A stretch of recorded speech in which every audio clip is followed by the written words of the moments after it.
Yeah, no, it's interesting.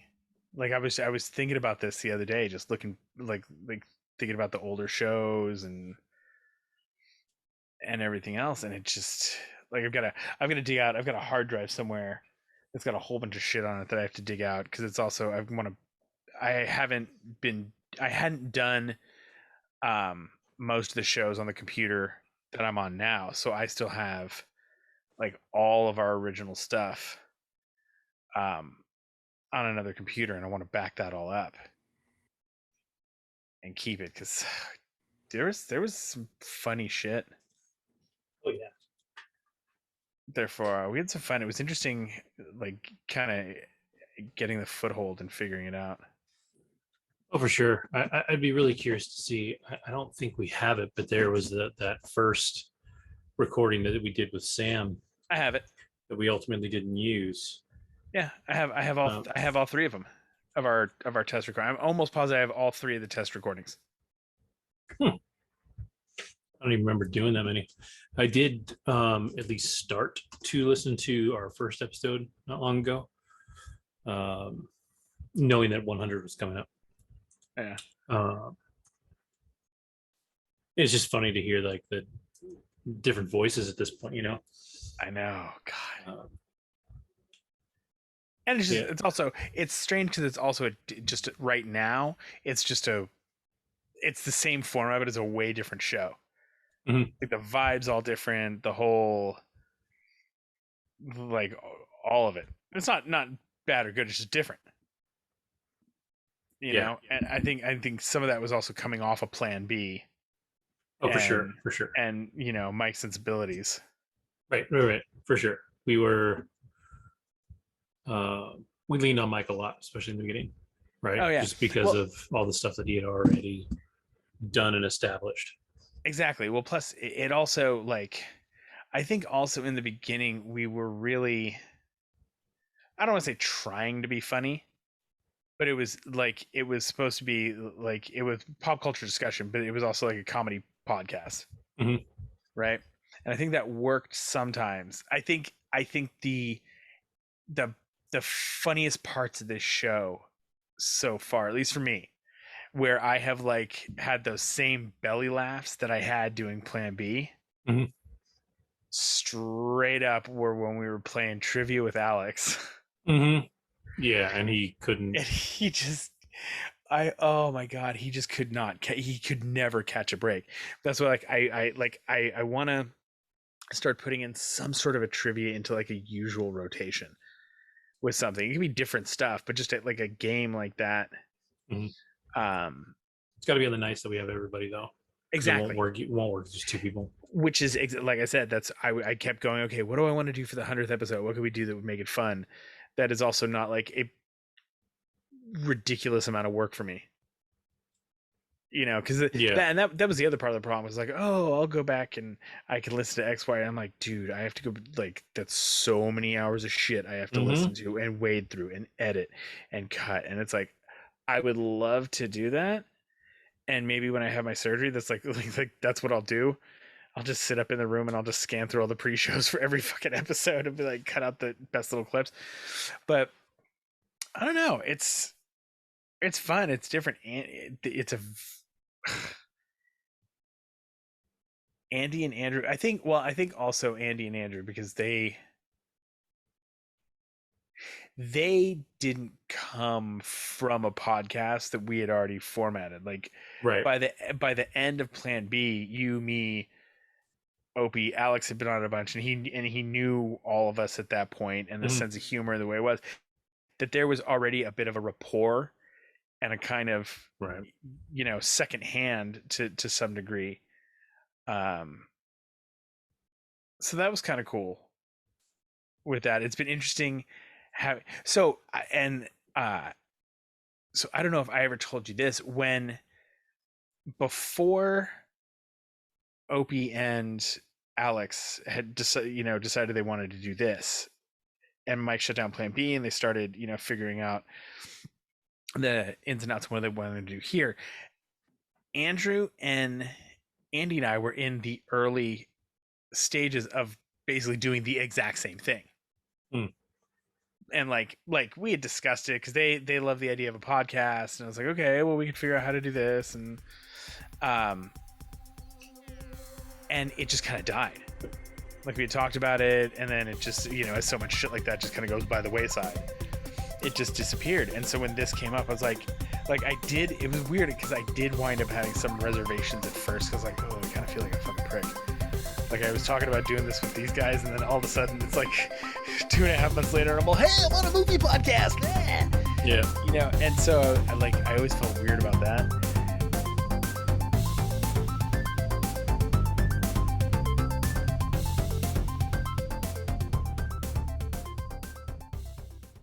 You know what? I mean, welcome to the All Pop No Culture podcast. I'm your host, Pete. Tonight, it's just fucking me and the man, Kevin. Yeah. Showing up. Epi-fucking-sode 100. That's ridiculous. I didn't, Jeez I've never Louise. thought we were interesting enough for that. But, No, but I'll take it. I don't even know if we are interesting enough for that. No, we're probably not.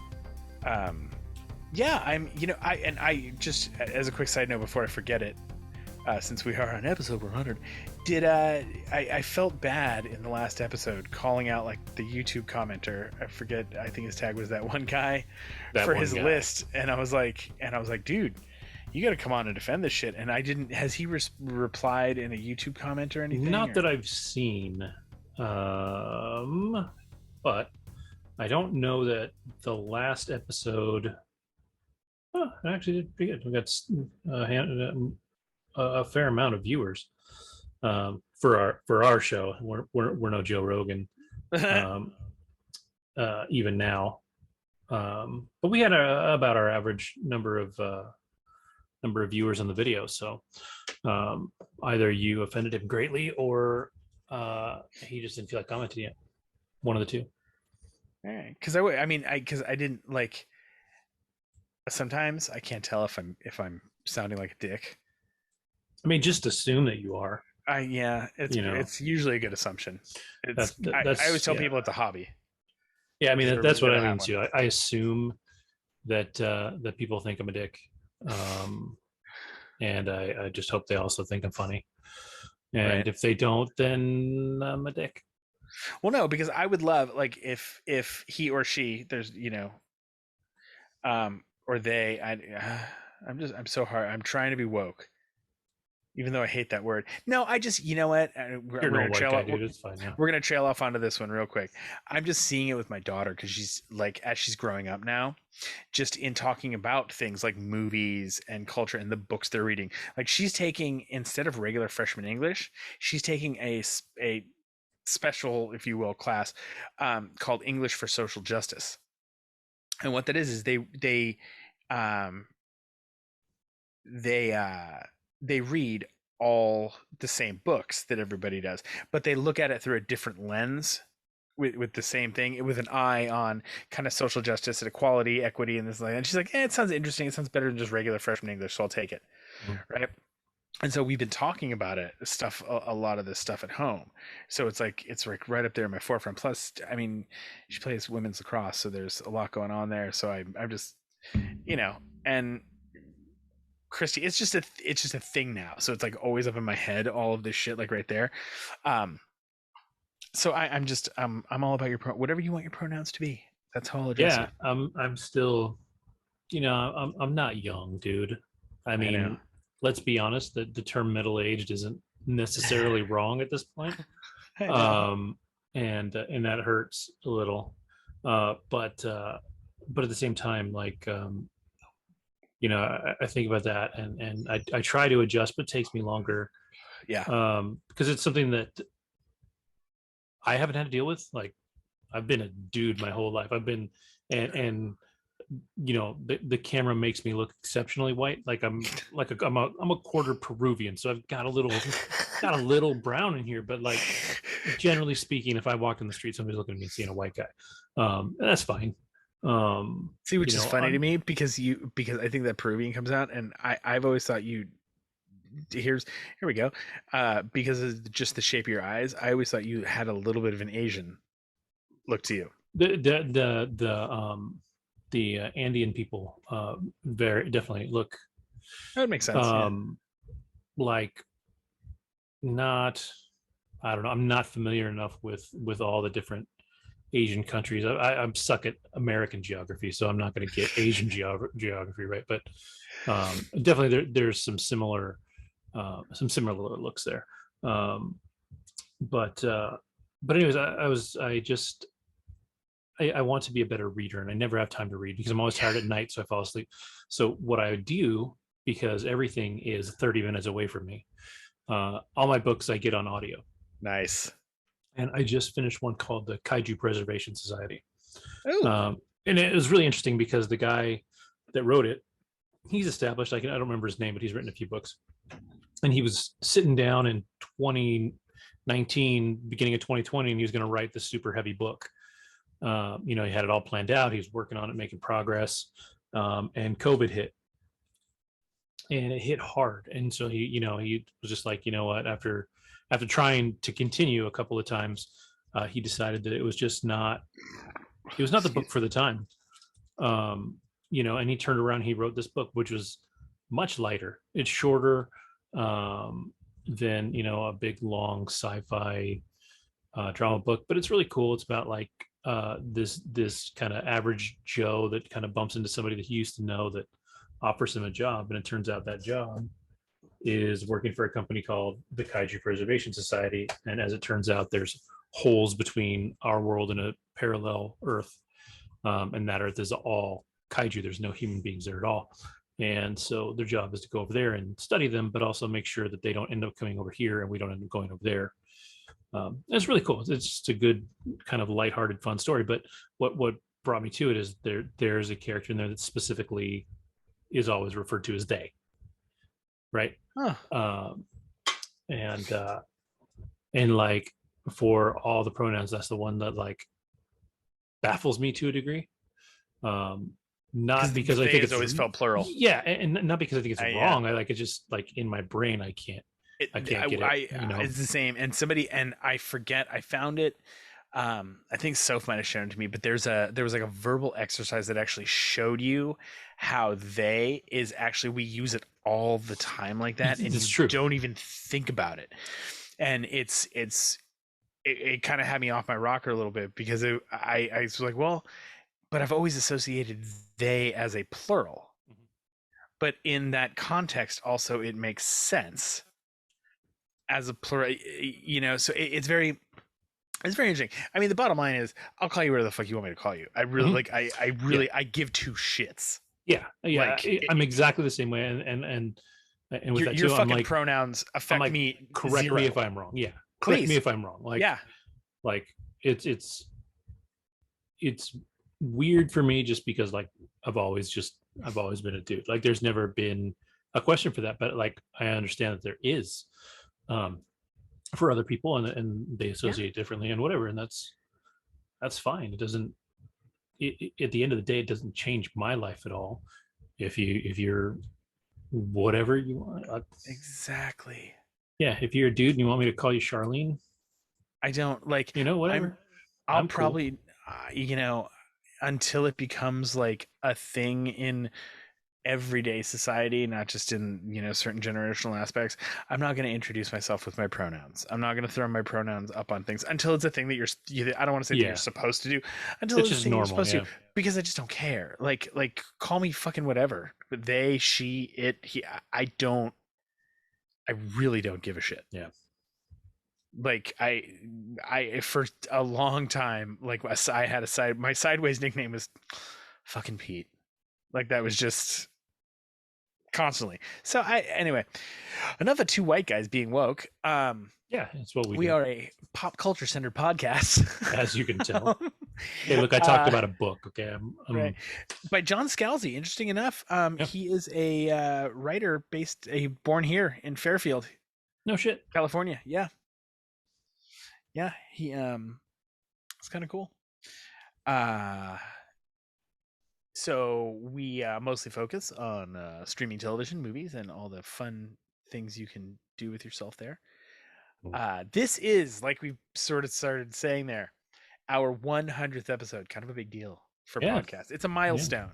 There aren't, you get a certain point and you're like, oh, milestones. And so we kind of hit a little bit of a milestone here. It's kind of cool because I didn't like I have it's a there's always a joke, on other podcasts we've been on because I had. Well, here we go. We'll go back in the history books because people Yeah. who are Yeah. listening now, I think we have some. I think with the addition of the Andes, I think we kept some older listeners. We lost some. We gained some new ones also from YouTube Hmm. who watch as opposed to listen. So, I mean, my whole podcasting journey, I was listening to podcasts. My wife was teaching. She went into a store in the mall to get something fixed, and there was a gentleman there, and he's looking at her name, and he's like, "Pete Lamont, are you any relation to Pete?" And she's like, "Yeah, that's my husband." And it was this gentleman, Mike. You We'll know, go he back didn't to Mike. believe that. Exactly. He was like, Uh, "What's wrong with you?" who in the podcasting world is known as Opie. Word. Like he was on, and he at the time was just he had just kind of finished, or I think he had just killed um he was doing a show, the Seamus and Opie show. Mhm. It was him and this dude Seamus, and it was nutty. And so he had closed that, and he went on and was doing the show called Planet that had a revolving set of kind of guest hosts, and we just reconnected that way. And so I was working on getting stuff together to start my own podcast because I had just dove headfirst in the world of podcasts. And so I started guesting on Mike's show. I started doing my own, and the joke became because I had two podcasts that I've done. The first one was Outnumbered at Home, and the whole idea behind that was at that stage I was more or less a new father. Like I think Sophia was only 2 or 3 maybe at that point. I was like, oh yeah, I'll do this, I'll get my wife on it, and I'll do this. And the first couple of episodes sort of went to and then I was like, I need a guest because I've got to put out content, because I was just flying completely by the seat of my pants. And um we had, I think, Jen ever on this show? I Ben don't think Jen hasn't was been ever on on. this one. No. Yeah, no. um Jen, who's a girl I knew from high school. She's hilarious She in just her own sucks at way. pop culture. Yeah. So So like she that would she actually would be, came up before. Yeah, yeah. She'd yeah, just be like terrible on the show. yeah, on this show it would make sense, but on that show at the or the show I was doing, it kind of made sense because the show is focused on like kids and raising a family and marriage. And so Jen was going through a divorce, and she was shopping like this book she was self-publishing, Jen's Divorce Chronicles. She'd been posting these blog uh, pages that she had done, and she was funny. It was really funny. And so we got together, and so I had like several episodes with her. And so after about, it was 13 episodes, I shut it down. And so the joke, I had another show then because I fell in love with the card game Cards Against Humanity, um, which actually was really funny. I have those, and I would throw one of those on here as like a random, like replacement 1 month, 1 week if we couldn't do a show. Um, it was basically me and 4 other people. We'd get together and you'd play Cards Against Humanity, and we'd play for so long, and it would take so long that I would be able to get like 3 shows out of one game session, because you just be stupid and silly while you're doing it. And so Jen was on that a bunch, and a bunch of people I went to high school with, and a bunch of people. And that show, oddly enough, lasted 13 episodes. So I have uh, 2 failed podcasts under my belt there. And I was while doing this, I was also, like I said, basically like for a while. Um, Opie had a rotating group of co-hosts, and I think it's a toss up between Stupid Face and I for the longest tenure as like solo um co-host, second banana. I don't know if you call it, if you will, Mhm. on that show. I honestly don't remember. I know Stupid Face was on it for a long time. Yep. He's got a stupid face. Uh, His Facebook name is still Stu Stupid Pidface. face. I love it. Um, I know, dude. His birthday comes up in my fucking thing every year. It's so fucking hilarious. Those shows were that was a very different show. Plan B was so different than this. Oh, for sure. We had, yes, we had episodes where we talked about like movies and TV, like Star Wars and stuff like that, and that was, like the big events like that. We had fun, but it was all about, it was just haha and laughs, and it was fucking funny. We Yeah, did some just talking silly a lot of stuff on the shit. show. I mean, all the Name That Race episodes, the fucking God, the What the Chucks, man. That was a whole other thing. I I would think, love Opie had talked about doing that with like one of us, and trying to find a way to like listen back to the show and pull a quote out, and like do a What the Chuck, that yeah. that kind of thing. I'm like, we could do it. It would be hard. Well, I'm Um, trying to think on Plan B. I'm trying to remember when I started because so you you started around like the 20th episode, I think, or maybe even earlier Yeah. than that. No, well, I was on earlier than Hmm. 20. Well, was it? No, I'd have to go back and look. No, I think I was maybe on like episode 25, between 25 and 29, and then I wasn't on again, and then I would be on every now and then I was just there every fucking week. Hmm. Um, That's and almost the exact same thing that happened with me. Like at yeah, first, it was like you one came time, on and for then something. Yeah. yeah. Well, for the exact same reason, I ran into him at his work, and we're like, holy shit, because when Opie and I were in college together, um, we hung out all the time. Like we Yeah. worked at Circuit You guys City work at together. Circuit City. The stories We are worked hilarious to me. there. We hung out after, we were in theater together. We hung out afterwards. We played Hot Shots golf Yeah. at, Are you guys at still night. playing that? We were playing a different golf game. Oh yeah, yeah. But The that one stick was on the man golf. PlayStation. Like he didn't have a PlayStation. I would literally bring my PlayStation to his house, set it up, and we'd play Hot Shots golf at like Oh, it's 1 in the morning. Um, so I mean, we had history, and we had fallen out of touch, and so running into him, he's like, oh, I do a podcast, and I'm like, cool, I've never done a podcast, I'm not particularly interesting, and so ended up coming on for the one episode, whichever one it was, and it was cool, and it's funny now because podcasting with COVID became such a thing even more. Yeah. because when Opie started doing it, when you came over, when I was doing it, we were in person. We had full soundboards. We had real microphones. We had everything, and we weren't doing video at first. Yeah. Even in Plan B or anything else, it wasn't about the video. It was about the podcast, and so that was always funny to me. It was always Opie's pet peeve was that the audio had to be perfect. Oh Like, yeah. and if he heard a podcast that didn't have good sound, it would drive him batshit crazy. Oh yeah. Oh, I Um, know. Well, because because at one point, no, he was always still posting the show, but mhm, mhm. we flipped out, and I was doing the board on Plan B Yeah. every now and then for a while, and then yeah, oh god, that was fun. And the shitty part is he like passed that on to me, Mhm. but I have like a shit ear, so I'm like, hope that's good, yeah. But yeah, I've got a soundboard. I've got I'm ready to go. Well, plus the way I do it, I'm ready to go mobile, which is nice because so it's you're gonna hear it here first, kids. I have a solo joint that's coming out in the next couple months. It is called My Third Failed Podcast, the podcast. Nice.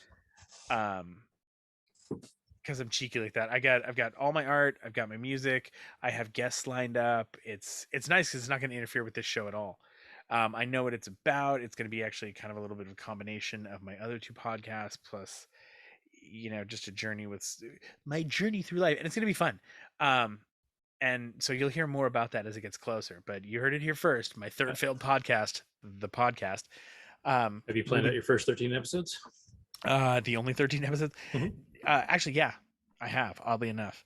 The Baker's Um, dozen. Yeah. Actually, it's funny because I actually just stopped at 13. Like I couldn't. I was like, I have stuff that I could do past 13, but I'm like, nah, I'll just stop right here and I'll wait until I get a few more, and then I'll sketch out some more. I don't want to be locked into anything past 13. I'm like, I could. Yeah. Um, you know, and so that's and then so for whatever reason, Opie was I knew he was kind of going on and off with the Plan B, that it was going in and out for him, like his enjoyment of it, and Yeah. then um I know he and this dude he worked with, Alex, came up with this idea, so Mike shut down Plan B. And at the end of Plan B, it was you and me and Mike. There was the three of us every Hmm. week. Yep. Um, and then we just added Alex, and we came up with all pop no culture. I still remember that discussion Hmm. that night that we were having that, like that night. It's so funny. I can in the last, like, fuck. This is the one that really fucks with my head when I think about how long it's been. Actually, I've been podcasting with Opie in one form or another for the last like 10 years. That's crazy. We've been doing shit basically. Um and so like I look back at some of that, and over the last 10 years, kids and family aside, the best memories I have and most fun I have had has been in his mom's fucking Hmm. living room on a fucking like Wednesday night or Thursday night, just like it's insane. The straight fucking belly laughs. There were some nights that I was in much pain. It's they always joke around about how like laughter is the best medicine. It like really, really is, because you like the level of endorphins and the release you get when you like I would laugh to the point where like I was having coughing fits. I would like my ribs were hurting. I was laughing so hard at some of the shit that we were doing. Um that I don't want to say you miss it, but it's it's just a different. It was a different show. I mean, Plan B with Opie was like the Seinfeld of our podcasting. Like there was no point to that show. Exactly, You know, which was the best part no about the whole thing. there was no planning an episode. Well, you know, the closest we came was planning who was going to be on, Yeah. right? And uh, you know, and a lot of times it was nothing. It was actually at the end of Plan B that we did start to do more and more pop culture stuff, which is what led to this. Yeah, Um, and somewhere I don't remember which episode we actually aired for All Pop. We aired the solo episode of that was Alex, Plan because I B. think that was Alex's first episode on Plan B, Okay, and I forgot why we put it in there, but I remember that because because we talked about solo enough and that episode enough on this show that we that's were right. missing a week, and I think that's when we were better at being consistent in the beginning. Yeah. And so when we dropped, had to take a week off, we decided to drop that one in. Oh, it was fucking crazy. Yeah. And oh man, that episode. Yeah, that was kind of like the biogenesis, because we also had, let's see, we had our infamous Star Wars episode when we had when I fucking shit the bed, and Yeah. we had fucking Wicked Out. Oh my god, that was I will say, and I'm pretty sure I admitted to it, that, or not admitted to it, but like totally copped to it that night. I like I had this total way I wanted to do it. Like, we had joked the week before. I was like, fuck it, I'll host it, and I was like, all right, fine. And I was like, cool. So I had like this total like set that I was like, okay, I'm gonna do this. I actually sketched out notes for myself, which I forgot at home, and then we got to Dave's garage, and I just got way too high. And this has happened to me on a couple of times on Plan B as well. Like I like, obviously I am a cannabis smoker. Yeah, occasional pot user. Uh, but I hadn't done it in a long time. And so it was one of the first times I was on Plan B. I think it actually no, the first times I was on Plan B, I hadn't done it in a while, so that was interesting. But then I was on it again like a couple of weeks later as a guest, and this was when you got to go back in time now. Like when it was still medical, everything wasn't fully legal. But like getting your card was a fucking joke, and like the wax and shatter and like these concentrates became really, really big. And so they'd have these little vape pens that you'd put this like concentrated THC Mm-hmm. wax in. Mm-hmm. And so we're out, and we used to call it show prep. Like Yep. we would start the show, we'd be at Mike's mom's house, and we'd fucking, oh my god, I got the biggest smile on my face right now just thinking about this. Just these memories of this. We would go and we'd fucking we'd bullshit outside for a minute, and we'd come inside, we'd talk, we'd do sound check, we'd get everything up, and then we'd do prep, which is basically we went outside, and if nobody else was, at least Mike and I were smoking pot. And like when it was just you, me, and Alex, it wasn't guests, it was like you and Alex were just hanging out there, and Opie and I were getting high, and then we'd then bullshit. And I had always wished I had joked so many times on Plan B, I wish I had mic'd us outside somehow, because there was some of the, We did have some fun, some good shit out oh there. my god, there were some conversations that we had about things that were just some of the funniest shit I have ever like heard in my life. I can't remember any of it now because it was Oh, so of course in the not. moment, like beautiful shit. But then we'd wrap it up, we'd go inside and we'd start the show. And all pop basically, followed suit in the same way. Hmm. It became the same kind of thing. Um, and it just, man, those nights. And then there was still, even though the show was different, because we were still in that same place, it was still the same people, and there was still already that repertoire. And there were, no matter how different we maybe wanted it to be in some ways personality wise, there were kind of roles that we all slid into like For instantly. sure. Like I instantly, and not that I'm not a fucking stooge, but like it was just like it was on Plan B. Like I instantly was, it was like right there, because Mike was so good at pouncing on fucking anything. I said, what Hmm. I thought about the other day? The fucking Transformer scale. Oh yeah, that was on this show. Yeah, that's what I'm saying. Like Yeah, just like that vibe, because that was one of like that was like the second or third episode, and it like a lot of that personality carried over. Um, it was interesting that we already had you and Alex. No, you not yet. Alex was already. I'm just gonna jump ahead many years in the future. We had guests here, and well, many years, like a year in the future. So things are going good.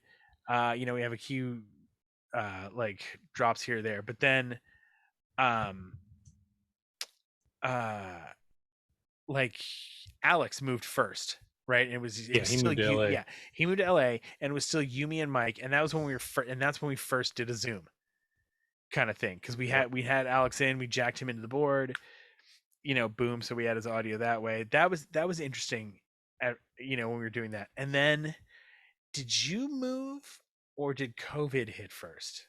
COVID hit before I moved. Our first our first episode that is on YouTube is episode 44. So more than half of our episodes now have been YouTube episodes. Wow, And wow. episode 44 um, is the description, the first line of description. So you're living in the apocalypse. So you're living in the apocalypse. So assume that our first Zoom recording, it was May 16th, 2020. So I hadn't moved yet. I think Alex was thinking about moving right before. Well, no, he moved No, before he'd everything already went moved. No, down. because we yeah, Yeah, because we were in Mike's mom's house. Because I remember, because that's why I made that big ass that's right. fucking And Ethernet cord. he was zooming in when we were just recording. So Yeah, he was zooming in, and we patched him through the board, and so we recorded him that way. And we kind of just went on our merry way for a while, recording when he was down there, and then you know at some point in there we started moving towards YouTube um, in May. So I was still there. I was still in no, California for a we're couple of still in months. California, but I think this was it, because there was May 2020. Okay, no, May of 2020 was when COVID first hit, and I It think was that's why. well, it first hit in March, and I I know, but think we that's may have taken a break for a little bit because that's of what it was. COVID. That's okay. That's where it was. That was the thing, because I was trying to figure out why we weren't recording like automatically over those first like couple of months. Yeah. Like, because it made total sense, because we already had the setup because of fucking Alex. Mhm. Like, we were already doing it. Like, it was like, oh, we're here. Like, we were almost in some ways like a lot of podcast. Well, I mean, a lot of podcasts were. They just had to figure out how they were going to do it. Yeah. Um, like, we were actually already set up to do it, and we didn't even think it. Like, we were fucking idiots, because we could have and should have been putting shit out that entire time right from the beginning and talking about it and doing everything else right there. We just stopped. Like we just called a hiatus because we didn't want to get together. And I was thinking about it, like when we first started doing these Zooms, I was like, why the fuck didn't we do this like the entire time? Not like the entire breadth of the show, but like the entire COVID time. It was like we're like dummies. Well, yeah. You know, So I'm looking at our the dates. yeah, of the audio. So we were pretty good before COVID. Like we had been pretty consistent. We never Um, missed more than an episode or two. yeah, and so episode let's see, yeah. So episode 43 was March 4th. So that was right before COVID. The next episode, May 15th, which was Yeah. episode 44. So I yeah, just think it just surprised me with the not that I'm some sort of technical genius, but just with everything I was seeing at work, the fact that you're a fucking, yeah, I work in IT. Like it's you work in um IT. Obi had the job he has. Alex is the dude he is. Like none of us were like, oh, you know what? We can't get together, but we should still be doing this. mhm. Let's just do it like this. Like I'm like I'm like, how stupid were Well, we? some of it came out of Opie's original hatred of the audio. He Oh yeah, really I get hated that. the Yeah, he hated the sound of Zoom back when it was first getting yeah. going, because before COVID, Zoom was Zoom, But it wasn't a but it thing. it made real leaps because of COVID, because it Well, had to. well, that was the other thing. I don't think this like everybody, or not everybody, but a lot of people just kind of was like, oh, Zoom, it's this new thing, and it's like, no, Zoom is Yeah, actually it's just been around Zoom for is the actually longest just time. a simple, platform that anyone can use. You don't have to own the Microsoft Business Suites Hmm. work to get, Microsoft Meetup. You don't have to be in the Google hangout. You don't have Yeah. to be involved in Google World at that point to get into a hangout, to do a group video hangout like that. Like Zoom was like, it was simple for anyone. You pull basically in the beginning there, you pulled up a fucking website, and you really do it almost the exact same way you do it now. Make a meeting, email it to someone, they click on the email, you're in. Like it's that easy. And I know everybody's, there are people listening to this right now going, well, that's exactly how the Microsoft one works. That's exactly how I'm like, yeah, but this was like completely consumer facing. Like anyone could fucking use this. This was FaceTime that anyone who had a laptop that was like 5 years old, even at that point, could use, because they all had cameras in. Like that was widely used. People were talking about, oh, we're on Zoom, we have a Zoom call. Zoom became like a thing like Google did, where, oh, you just Google Hmm. it. Oh, we're on a Zoom call. Not everybody's on a fucking Zoom call. They can't. Right. That company, I mean, I know that company's worth a lot of money, but that company would be worth way more fucking money than it is right now if all of a sudden during the pandemic everyone was just on Zoom. I mean, Microsoft and their little fucking platform did just fine, as did Google's, as did, the other video conferencing network situations that were already there. Zoom just made it doable for fucking everybody. Yep. Because it was better than Skype, because Skype just sucked. Yeah, Skype was garbage. Like everybody loved Skype at first, because like, oh, you can Skype, this is so neat, it's video it's like, and that was also one of the ones where, like, as an Apple person, I was like, yeah, this is FaceTime. Hmm. This is shitty FaceTime, actually. This isn't even Yeah. like better FaceTime. And Skype, boom, boom, like it had its little fucking, like, I'm As a matter ringing. of fact, now that you say that, I think that's actually how Alex recorded. I think it was through FaceTime, because I think you're we all right. had Yeah. MacBooks. But yeah, looking at this, 2020 was a funky one, because I think Yeah. in all of 2020 we recorded a few in January, a few in February, one in March, a couple in May, a few in June, one in August. Keep going. I'm still here. Yeah, we hit episode 50 in September, and then we didn't record again until the 30th of December.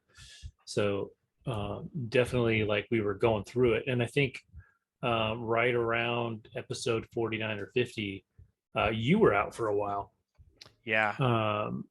And so, which is funny to me, Was because that when I had that fucking meltdown? I don't know. Which episode was that? I forgot what it I was. You don't guys, like, remember. I was like, talk about, well, that's why we were talking about the roles you play, as like, pulling in as a stooge and kind of this and that. Yeah. I've always had a thick skin, and it's never a thing. I forget there. I forgot what was going on. I should go back and look at the text. But I remember like If you can find the I text. was not on an episode, and I want to say no, it wasn't even Alex. Somebody said something. And for some reason, in that moment, in my weird fucking COVID time depression angst with whatever else was fucking going on, and I just flew off the handle and I was just like, you know what? Fuck you guys. I quit. Do this like my you know how to do this part, Obi, you can fucking do this. I'm like, I'm cool. I don't, you guys don't want me on the show anyway. Fuck you guys. I'm taking my ball and I'm going home. Like, it was stupid. I threw a fucking childish little hissy fit. I don't even remember what it was about. I don't either. And it was so, but that really did for me start highlighting kind of the mental health aspects of some things that were going on for people, because Mhm. that, like, this sounds dumb when you do that kind of shit with your family. It's expected because it's your family, you're in the house with Yeah, them yeah. all the fucking time. But like, this was like my outlet and my escape and my thing. And so if I'm at that point with this, then where the fuck is my head really at? So it was good to take a good look at that, um for moi. But yeah, that was fucking funny. Yeah, I don't remember. I just know that there was a There was a point in point the where middle. I I just know, missed a few episodes. yeah, you missed a handful, which again, like I said, is interesting to me because somehow on this show, I've become the longest tenured, uh, or the most episodes. I've been on the most episodes. Like, I think I've only missed one or two. Yeah, I think no, yeah. I You've missed only one missed because I was traveling, and that's when we did the Godzilla episode. Yep. And I Um, think you only missed one other episode other than that. yeah, I don't even remember which one it was. Um, but You're yeah, getting the yeah, I've been all. fucking best attendance award. I know, right? Look at me. Not perfect attendance, but better than those stupid Andes. I'll tell you that. Those guys can't even show up in the same week. Well, so that, I Um, mean, that then brings us to, you know, I don't want to say the implosion of the original show, but it hit a point where it was almost within the same, I think it was like within the same week, that like both Opie and Alex were just like, you know what? Or no, I think it was Alex first. mhm. I think it was Alex first because he was then going through a life change, which we all weren't aware of, Yeah, and yeah, for a little while down the road. And again, that comes down to that mental health thing. yeah. Like, because that's when we all just started checking in with each other with stuff. Because I think all of a sudden, like, I think there was a moment, and even societally, it kind of hit this where I think a lot of people realized you have that moment where, oh, everybody's fucking going through some weird shit right now. Mhm. Maybe I should just fucking call somebody else. And part of it, I mean, that's why I think that's why in so many ways, to tie it into pop culture, I think that's why for me, of the TV that came out during quarantine, because a little bit of TV was still produced. Like Mhm. most shows found a way to do a quarantine episode. Yeah. And I'll go and It I will took a while go. though. Yes, I will fucking there was a show that got canceled. It went on for, I think it was 4 seasons. It was a lawyer procedural show called All Rise. Right? It was a fun show. If you like lawyer shows, it was a good one. She was a judge. It was just a lot of cool shit. They had a really cool COVID episode where they actually showed you what it was like to do a trial and court over Zoom, like they had started doing Mhm. when things started to open back up. So it was a really cool episode. But the to backpedal to where I was going, the Mythic Quest episode Yes. was sheer fucking genius. And Mythic Quest on Apple TV Plus, we've talked about it before. We're big Yeah. fans. If you're listening to this and you've never seen it, even if you watch like 2 or 3 episodes and you decide, this show's not for me, go and watch. Well, first you have to make sure you watch the shows that are out of timeline on that episode, Right, on that right, show, right. before The one you with complete, yeah, the one with Nick. Jake Johansson Yeah, and Jake Johansson. Jake Johnson and what is her name? She was awesome. But Yeah. you got to watch, you have to watch that episode because this show, it's anyway, I'm not going to get too off on the show. It has, if you anyway, even if you don't like it, watch their COVID episode because it Yeah. is It was awesome. brilliant, man. The interaction with Rob McElhenney and the character, I'm forgetting her name now. Not, I want to say Zoe, but it's not Zoe. Um, just when he shows up at her Yeah. house and gives her a hug, Yeah. like that moment is so like I broke down watching that because I was like, oh my god, I feel this. Like I missed like I missed getting in that fucking living room and fucking being with you guys. For Like sure. it's my wife and I have always joked, and she actually has a couple of friends that call me Podcast Pete because they think it's the funniest thing. Like in like that, it sounds weird, but in the like cool funny way. Like it's the funniest thing, but it's also kind of cool because he's actually doing this fucking thing that everybody's like, oh, it's a podcast. Um, that God, I forgot where I was going with that. God damn it. I get it. Oh well, fuck it.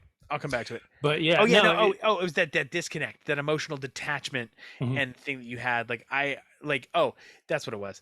It's funny because like people had asked Christy, like her friends were like, God, you're not, you don't worry like at all. He's going and that he's just going out and he's gone from like 8 o'clock to like 1 in the morning sometimes. And she's like, he's sitting in the living room with three other dorks talking into microphones about movies and TV.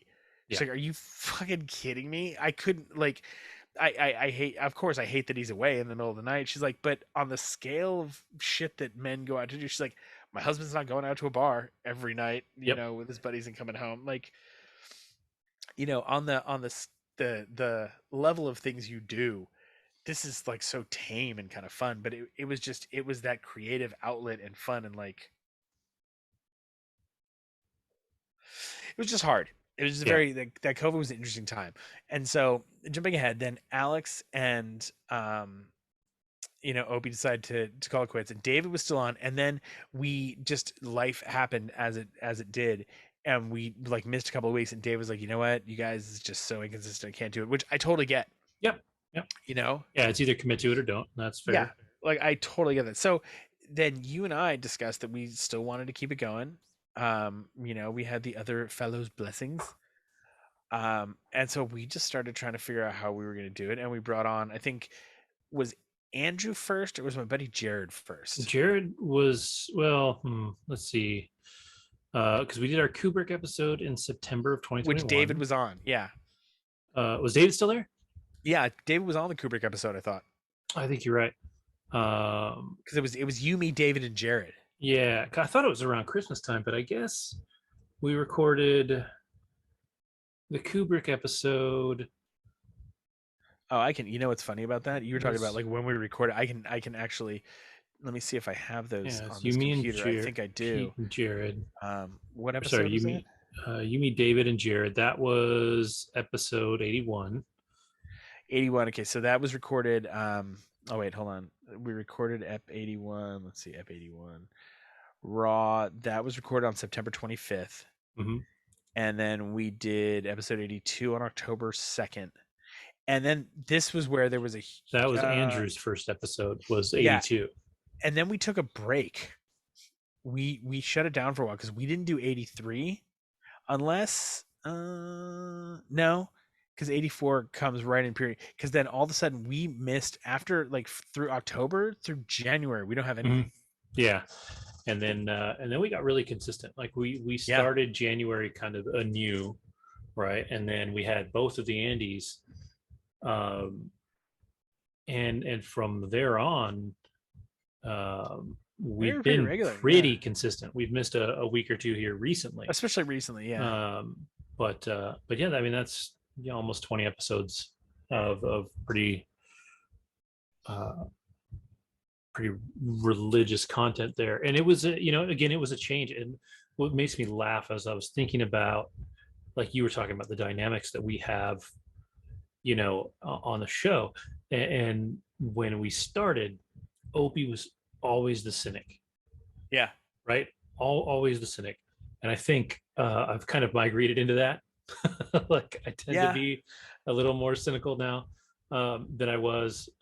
Andy's the guy that likes everything, which used to be you. You used to be like Andy's like the old Pete. exactly. Well, no, it's funny because like I said, there's a couple episodes with Andy on it that I even whispered. I was like, I get it, Opie, I get it, I understand because it's like, and I know, believe me, I talk all the time with, we talk all the time, and I'm like, we need to find a way to tighten this up. We got to get you guys to bed earlier, and I am Captain fucking Tangent and talk for 15 fucking minutes about Yeah. ludicrous bullshit that doesn't have anything to do with the fucking subject we're talking about. I know I am like the worst offender. Um, but Andy, like listening to Andy and just some of the pauses he would take and what he would start talking about, I was like, oh, I fucking get it. And only because in some ways it's new Hmm. for Right. him. Like you're talking about, and you gotta, like, I remember, man, the first couple of times you do this, especially on a show that's kind of, I don't want to say established, but already has a rhythm and a flow and Hmm. kind of knows what it's doing, and it's not something you're like kind of creating from the ground up. um I like it. It's an interesting kind of nerve wracking You kind of don't moment know because where you you're fit in. You don't know where you fit into exactly. everything else. So you're kind of waiting for people to address you, so you can join in. Unless you're like super extroverted, unless you're like super good at throwing yourself into Yeah, conversations. And even if you are, I think there's still this level of awkwardness. And maybe now that everybody's doing it on Zoom and everybody spends so much time on Zoom anyways, yeah, that maybe it's less weird now. But like when you're sitting there, when I was sitting there for the first time on Opie's mom's couch, and there's you and Opie, and I don't know if we had anybody else or just the three of us, or but just you've got a mic stand and a real microphone with a mic cord going into a board, and all the shit set up. Like and you're it's about to be on weird. something, yeah, because you're Yeah. about to be on something that you're kind of already a fan of, that Hmm. you've downloaded a bunch of episodes and listened to. Yeah. And so it's kind of, like I know, like I'm in this podcasting group, and I keep throwing, like, I feel bad because I fucking totally flaked on this dude on some level to try and be on this podcast. But he asked me to download Anchor FM, and it just wasn't working, just to get more experience. I'm like, yeah, I'll fucking guest on some dude's podcast. Hmm. Um, but you come in and it's incredibly intimidating. You don't realize how intimidating it's going to be until you sit down there and do it, and it takes a little while to like get used to it, especially the in-person thing. Like I really, Zoom, I almost think in some ways like they might have had it a little easier because, like you said, everybody's doing Zoom now. Hmm. So to kind of jump in on it with a Zoom call, it's like it's just a Zoom call Right. that Right. you're on. That's all it is, and Whereas, somebody's recording it. And yeah, because like, it was always a comment. You'd always have a guest come in, and I bring my stuff and I set it up when I have done some live stuff, mhm. and people are always like, "Oh shit, this is kind of, you got a thing going here." I'm like, "Yeah." Yeah, yeah, like it Like, wasn't. yeah, And I think it's almost like there was an advantage doing this stuff with Opie from the beginning, because while he wasn't necessarily a professional, but he put a professional like level of thinking behind it, even though he was using stuff that he had yeah, kind of previously. But there was a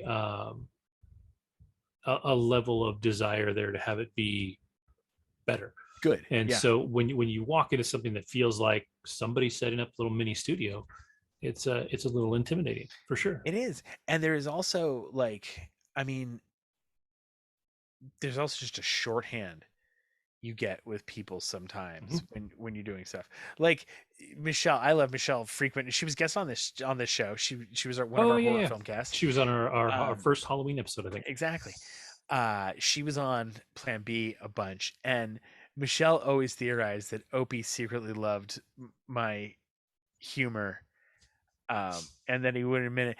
And there is a level of truth to that. And there are times there I especially on that show, there were times that I did just fucking fumble the ball hard.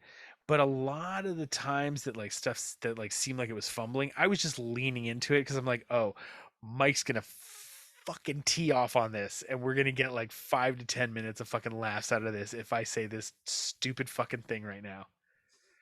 And sometimes it didn't work because sometimes I in trying to say the stupid fucking thing, I said something even stupider than it needed to be, and it was just like crickets, and you're like, well, okay, that wasn't even worth fucking a shot at. um but we had fun, man. Cool. So So yeah, so it was interesting bringing the Andys in on this one. I remember, I think I talked to, yeah, because we had Andy on first, or Andrew on first, and then we brought in the Andys, and it's been a very interesting. There are some similar role, like yeah, I agree that it is kind of like similar roles that way because you are pulling in more like the cynic. I think in some ways because I've kind of pulled away from that role that I played previously, I'm letting myself not like things as much as I used to because Mhm. yeah, there were a lot of times when I was just like, yeah, I do like it because almost it sounds so stupid because Mike was such a cynic that I felt like I would have to almost defend a movie that wasn't that Yeah, you bad. kind of need that voice of at least the devil's advocate, right? Exactly. I think the problem that I'm having with Andy right now, and this is what I think Opie had with me, is that he's defending shit that Is indefensible. like the fucking Green Lantern thing, bro. Yeah. The fuck, homie. Still, I know we discussed it on an episode, but seriously, even Ryan Reynolds, the dude that starred in the fucking movie, said it was a piece of shit. And he met The his dude wife was there, in the like movie. Yeah. like His life is what it is now because of that fucking movie.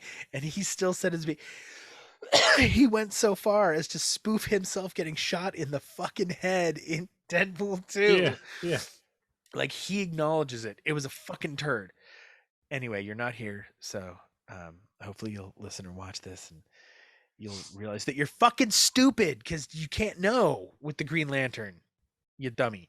And see, like there were some things that I did like way more than Mike did, but I also upon kind of rewatching them, especially after listening to him and watching them again, like I didn't hate most of the Transformers series at first. Like the first one, I didn't love it, but I didn't hate it. And the next one, I didn't really like it, but I didn't hate it. And then like we talked about him a little bit, and then I'd catch one on like TBS or something, and I was like, Jesus Christ, I hate this fucking movie. This is horrible. And that everyone since that last night one, Oh, it oh, is garbage. Jesus And it is Christ. funny because like the first one, like if you go back and watch it, maybe isn't good necessarily. Um, Yeah. but for what it was fun, it was adventure, it was exciting. There weren't a lot of huge like Avatar, maybe. Otherwise, there weren't a lot of huge movies like that where it was all Yeah. CGI, and the CGI was good. Like the work they put in the movie was good. It Um, was character design. And and I didn't say it had and I'm Shia not one of LaBeouf, those. like, this is like pre completely insane. I enjoyed Shia LaBeouf in that movie. I'll give it to Uh, you. I enjoyed Shia LaBeouf I'll say it, and if you fight me, I enjoyed Shia LaBeouf in Transformers more than I enjoyed Tobey Maguire in Spider Man. I don't know why. I just didn't like. it's I For some reason Toby just never sat well with me. I don't, and I can't I explain to didn't you hate why. him, He's like, perfectly but charming. I'm impressed as shit by the way he did 82 takes to catch all that shit on the tray. that's Impressive as ridiculous. yeah, impressive as fuck. I don't know. He just wasn't Peter Parker to me because it's the same thing with Batman. Like that Mhm. we've always discussed. It's like anybody can be fucking Batman. It's the dude who's playing Bruce Wayne. Yeah, Like it doesn't matter actually who's in the fucking cowl when you're acting it because what are you gonna talk like this? dude. What did I So just watch? There was somebody that I saw. Fuck, wish I could remember what it was because it was like a total outlier. But I was like, they would make a fucking amazing Batman because they would make an amazing Bruce Wayne. And I can't remember who it was, but it was somebody that would totally play up like the Playboy party aspect of Bruce Wayne to separate him from Batman. And like I said, that's always kind of been a thing that's missing.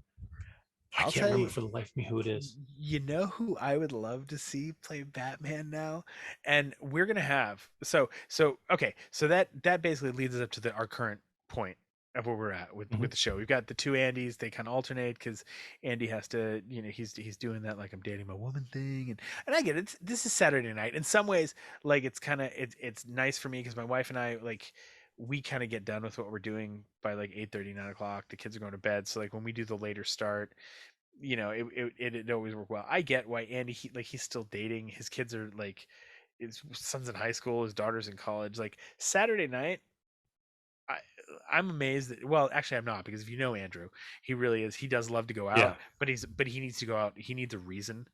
Mhm. to go out, not just because it's Saturday night. He's and he'll tell you that he's very introverted. Um, Myers-Briggs bitches.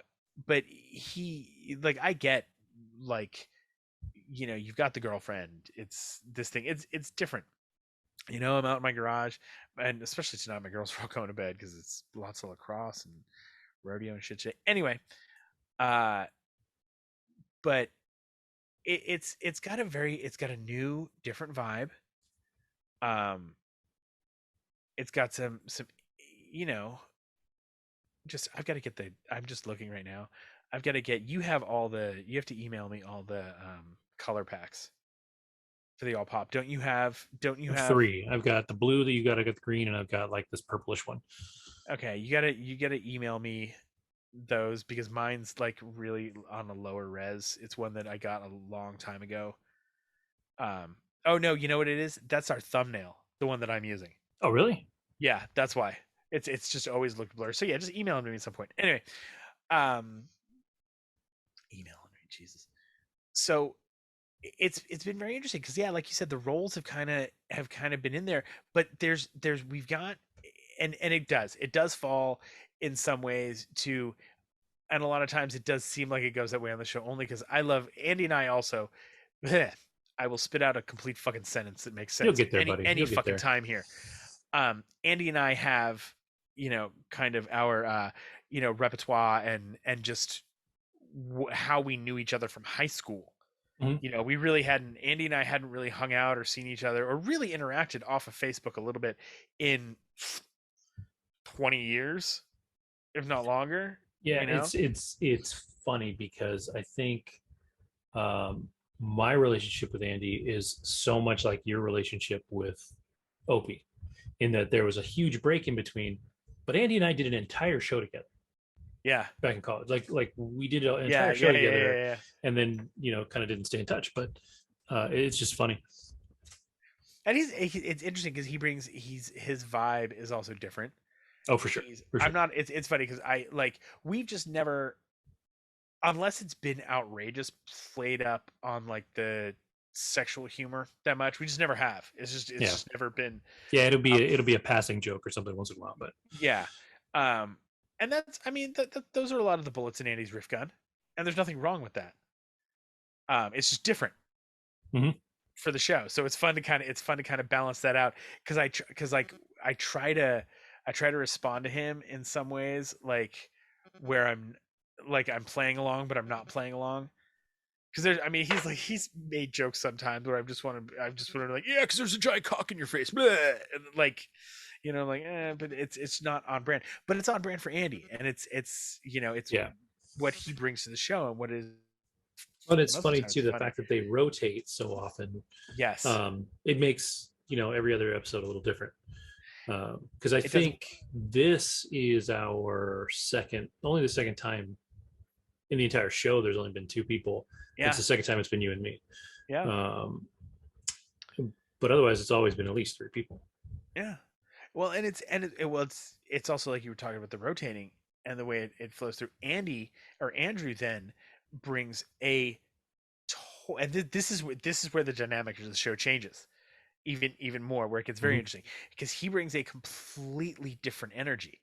Mhm. He is like a ball of positivity, Mhm. For and sure.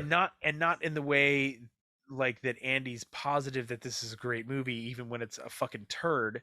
And if you've listened to this show from the beginning, you should know at this point if I'm saying a movie's a fucking turd, it's got to be bad. Probably bad. Because like Andy, I used to be like Captain Forgiveness. I would forgive a lot. But I think now that also we're a little post COVID and uh, you know, learning to be raw and really get no. It's he just brings a different vibe, and I love his enthusiasm and his energy for stuff. And he gets like that, and it's funny because he gets like almost embarrassed about it, and I'm like, no, dude, Mhm. that's cool because you're actually hyping me up. Like I dig on that Yeah. energy, like going back and forth. So it gets fun. He brings it's just really cool Yeah. what it's becoming. And I mean, not that we like it was like constrained by Alex and Mike before. but I think like we went well. No, I mean it's not that it was constrained. I feel like that's what I guess I'm segueing into part of the next part of the show for us now that we've done the history of all pop. Oh no, I'm gonna go back to what we were talking about with Batman real quick before I jump off that. And this is the reason I got off on that weird tangent a second ago. So Batman, we're going to talk about this because one of the things that we were talking about doing in the future is a Star Trek episode, which oddly Hmm. enough we have never fucking done on this show. Not, you know why? Because well, Alex was interested, Might get Obi was ported, did he? Obi, not, yeah, and so especially when he was really running the show, there was no point, right? Like it yeah. doesn't make any sense to do an episode where you're completely alienating one of the people unless they serve a specific role in that, you know. Well, it was also tough because he hadn't seen like any of it, Yeah. so it wasn't even like it wasn't even like it would have just been lost. It was like there was nothing there, like he couldn't have even had ammunition to talk shit about how bad it was because he hadn't even seen enough of it Mhm. to to be able to do that. So yeah, no, that does make sense. But we're definitely going to do a Star Trek. Anyway, that brings me to this week. I'll just touch on this a little bit. This week, I watched the first 3 episodes of Strange New Worlds. Yeah, I still need to watch that. I haven't yet, and Okay, I want to. I need to finish I, Picard before I do that, I think. so I haven't watched Picard yet, but I will say this about Strange New Worlds, and I'm kind of pushing for my daughters to watch it because Stella watched a little of one episode with me, and I started explaining to her what it was. I'm actually excited about a Star Trek, um, like Property. what do you call it, property, for the first time, like genuinely excited. Like I watched, I think the first 2 episodes of not Voyager. What's the other one? The other Deep newer Space one. Nine. Not Deep Space Nine. Oh, The Enterprise. not Enterprise. It came out on. It was the first one that came out on Paramount Plus before Picard Oh, did. Discovery. Discovery. Discovery. Yeah, like I watched the first couple episodes. I enjoyed it. I thought it was cool, different vibe. Still Star Trek. It was cool. I was down, but it didn't hook me, dude. Strange New World is like the best of Next Generation and the best of original Star Trek and the best of the JJ Star Treks like sprinkled in together to give you a Star Trek show. Like I don't understand why more people, especially Trek fans, aren't, at least from what I see, when I talk about like people are talking about this, it's just like the asshole that says, the internet was going insane. What's in my Facebook and fucking Instagram feed Yeah. is what I should say. Um, Nobody's talking about this. This show is fucking awesome. Like I if you're a Star Trek fan, especially, like this to me is better than you know Deep Space Hotel 7 or whatever that was, and Yeah. Deep fucking Sleep Nine. yeah, like I those to me, I mean, for a Star Trek fan, I get, no, I'm holding off on this because this is all for the Star Trek episode. I don't Yeah, want to we waste already had a anyway. long text chain about it that should have Yeah, been saved for the episode. exactly. I don't want What I I don't want to will waste any more say on that. But is this, that I well, hold on. know This is where I was going with that. Anson Mount would I be a love him. Love great him. great, and I know he's already, well, he's dead, sort of, unless he does come to play Black Bolt somewhere in the MCU. He would make a great Batman, depending on the universe you Mhm. put him in, because he could be like, he looks like he could get a little rough and tumble, but he's still got that nice chiseled jawline and this and that. He looks like he could be suave and smooth, but still, mix it up if he had to and be, I think he would make a great Bruce Wayne. I think that would be some fun casting there. Now, go ahead. You were saying. I was gonna say, I know that one thing that they're gonna do on Strange New Worlds is they are writing a full comedy episode. Oh, nice. So I know that they're actively trying to have some fun with it and be creative with it, and be a little different with it.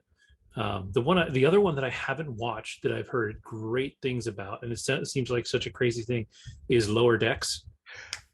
It's in my to be fucking watch thing. That looks so fucking funny. Dude, it's supposed to be funny, but it's supposed to be good, and Yeah. it's technically canon. So Yeah. the things that happen in That's what I've Lower heard. Decks are, so it's crazy, and it sounds like a lot of fun, and it's got a great cast. I don't remember who it is offhand, but I know the cast is really solid.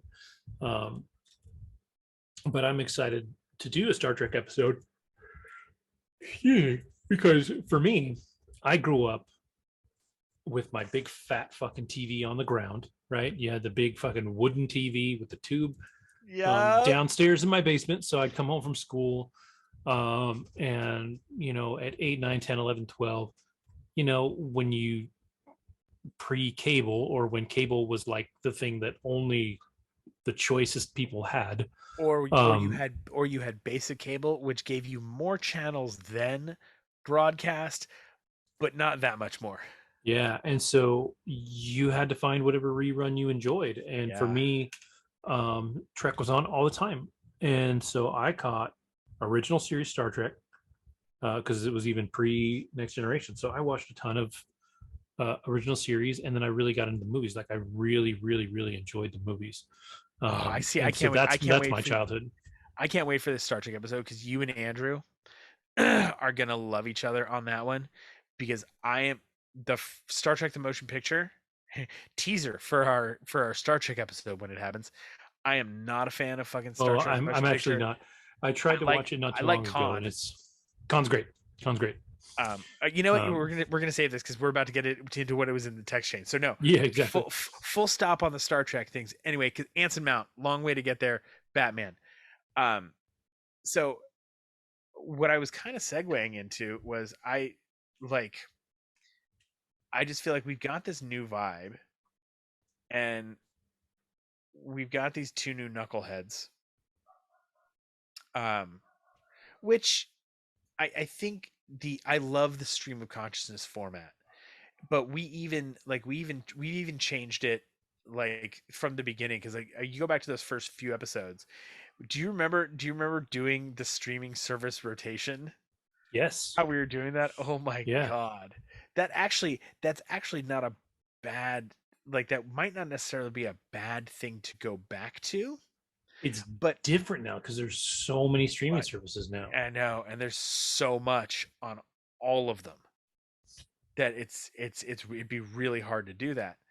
Um but like I think I you know, I just want to spitball, just like crack out some ideas. Like nothing's too crazy, Right. you know, like like we talked about.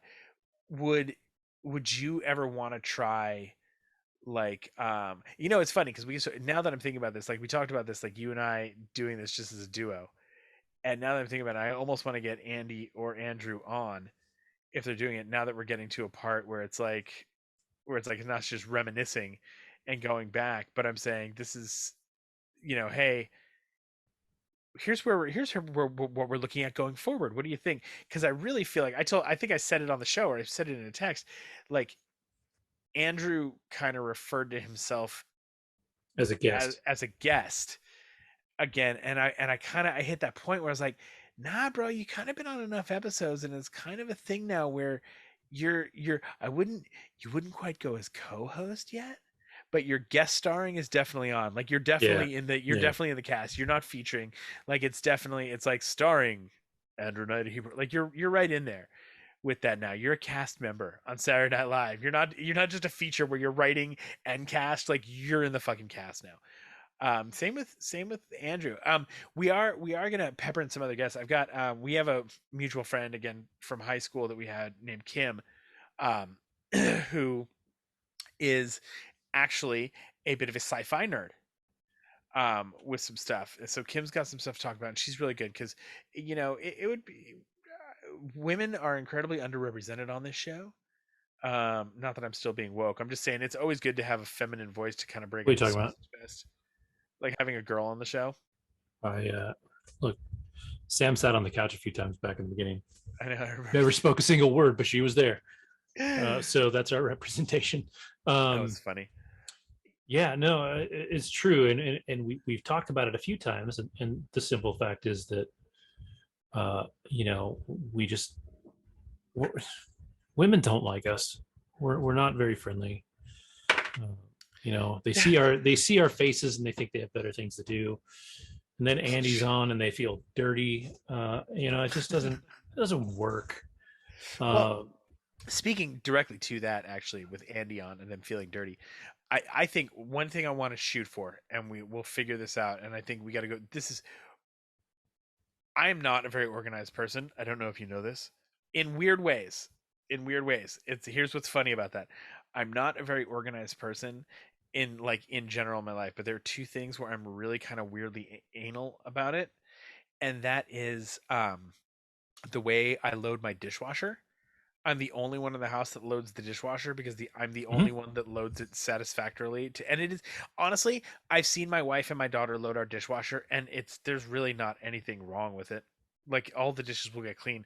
It is just not the way that you efficiently load our dishwasher and the way it's Yeah, set up. So I like. I'm like that unloading the groceries. Oh, are you? Yeah, yeah. I like. I'm just like, don't. There's a whole section of like the cupboards that I'm like, don't. Like, I'll have my kids bring in all the groceries, and I'm like, just set the shit down, and I will I will put put it it away. away because Yeah. I can't.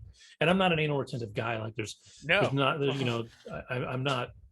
I'm not a clean freak. I'm not, anything but like, I'm just like, this section, things need to fit because they have to. And so Yeah. just get the fuck out of the way. Um. So yeah, the other one, oddly enough, is the folder on this computer where I save all our recordings. I'm really crazy about the file name and format that they all go in. So I like, because I've got the raw uncut and then the regular episode, and like it fucking throws. I'm off on a keystroke, and like this thing doesn't show up where it's supposed to. I'm like, God damn it! And I have to go back in and fix it right away. Um, Dear listener, if you haven't noticed, we do a lot of the show, and part of it is the charm that it always has been, and it's what leads to that extemporaneous. You know, at least for me, one thing I do like about our show is when we do go off on tangents and we go off Mm-hmm. track, and I think that's fun.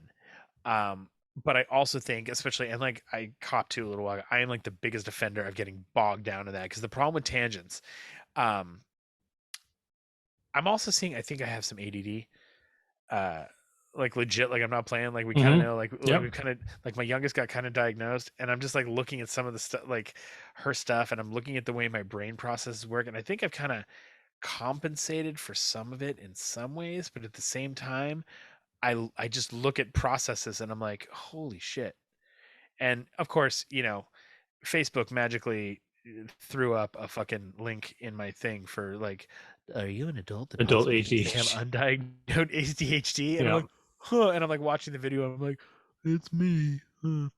Um, but no, I love the tangents. That's part of what was so fun. That was one thing that, like, I want to say, in the beginning, I pushed a little bit, saying I almost wanted to have like segments, if you will, but like I almost wanted to have like hard stop segment. Mm-hmm. Boom, we transition to this, and it's a totally different thing. And it wasn't even the segue, because that's always been a joke. Mm-hmm. Um, it just our segues in general. That was always the thing. Even when Opie was doing all the heavy lifting, all the hosting, and everything else, he was thinking our segues were always just fucking horrible. It was bad. It was just so much fun to call him out. Um, but I think, like, I want to try and keep those tangents going, but find a way. I want to keep the organic stream of consciousness thought kind of way that things happen when we're talking about this stuff, but at the same time, pare back on the time that they occur. And so, like, toying with the idea of, like, well, okay, first going back to where we were with Andy, there we go, the ADHD thing. Um, so I think what we should start aiming to do in kind of this getting organized, I want to go to that, like, that the fucking the iNotes, the note, like we did, because we're all on iPhone, so Yeah. we could just do that with Yeah. the note, and that was great. And there was just listed in it, because because one of the things in the beginning of this show that we talked about a bunch that was supposed to happen, and it did in a lot of ways, and then it did in some other ways, because it's, but I was supposed to take more of a producer role with certain things and getting things done and like figuring out segments and ideas and this and that. But the way I envision that versus the way and I don't like this sounds like I'm trying to dance around like some goofy like thing like, well, I said all this stuff and nobody liked it. It wasn't like that. It was just like the way I envisioned an organized kind of set segment stack like that was something with a clear delineation.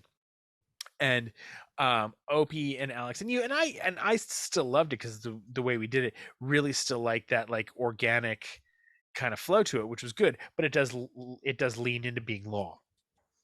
Yeah, I think you can look at and not to toot anybody else's horn, but there was a podcast that we were actually talking kind of too way back in the beginning. Oh, the British guys. Nerdfest podcast. Is it? Yeah, were they the British guys? Yeah, yeah, yeah. And they do that. So there's if you want to listen to the difference between kind of the two ways of doing it, there's does have very specific segments. Their show is also shorter and kind of organized into that. They have kind of regular games that they play weekly, but it's shorter. I don't know. That's a lot of fucking editing that he does. Like I know, just from doing this show, we could see that's the thing. That's the other thing. We get these fucking 3-hour shows. I could listen to all. If you've gotten a 3-hour show, dear listener, be aware that we have 4.5 to 5 hours of recording. We've done some stupid shit. Yeah, there's just some pre and post show. The only time I have cut and on this show, I have cut things out of episodes that weren't blank air only at someone's request because we goofed up on like saying somebody's job or something like that. And Andy told the story that that we couldn't that I just couldn't. There was that. The only thing that I can really remember cutting was the talk of the Will Smith stuff.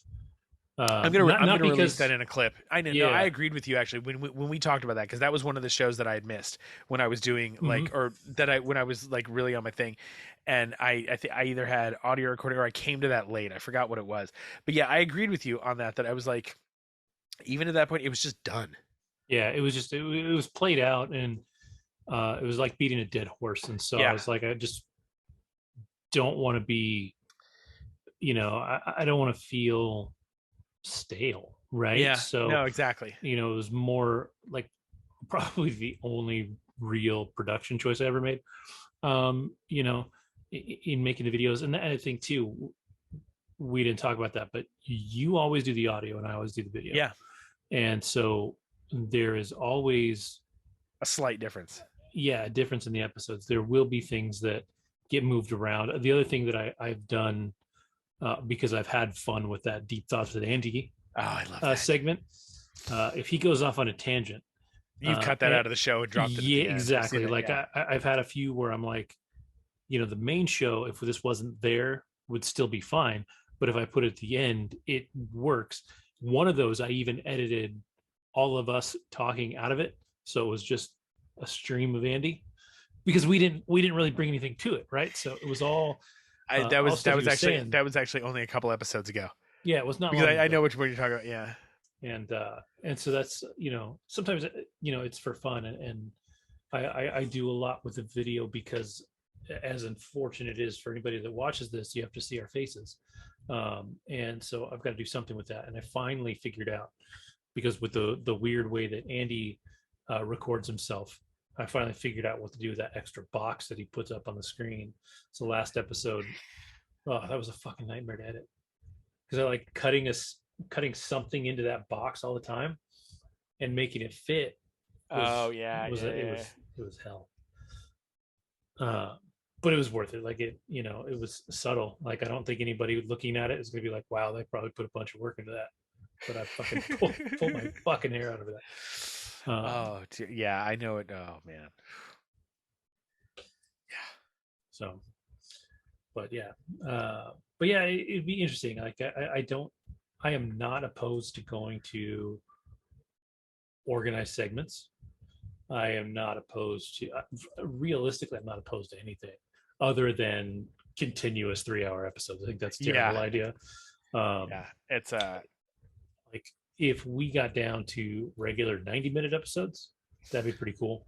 well, Um, because we got to because that's the thing. We have to account for if we're gonna keep doing 3 episodes of Lost.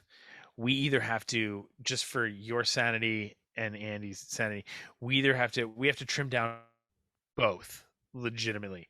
I think Lost, the 90 minutes of Lost, I'm enjoying it. Um, it's only rough because it comes at the end. So I also feel right. like the Lost kind of suffers a little bit because we get to that third episode and we're all kind of dragging ass, Yeah. and Andy kind of checks out. Andrew checks out. Andy kind of checks out. You're still trying to explain the episode, and I get it. And that's when I'm like, I'm gonna get all tomfoolery and funny because I feel so bad because you guys have to be tired of shit because at that point it's like 3 in the morning Mhm. for you, and it's only getting midnight for me, and I'm like, I'm punchy because it's late, and you're like, bitch, it's the morning. Shut up. Yeah, I'm like, there's the sun. It's like, yeah, it's like I always feel bad like complaining about being tired to you guys when we're recording. It's like when my dad, who lives in Vegas, when it's like we get that one day here where it's 100 degrees and I'm like, oh, it's like 100 degrees. But I was like, Yeah, you he's know like, what, it's the average day, 120. yeah, he's like, the average day for me for the past 2 months has been 115. I'm like, ew. Yeah, gross. Nobody Ugh. wants that.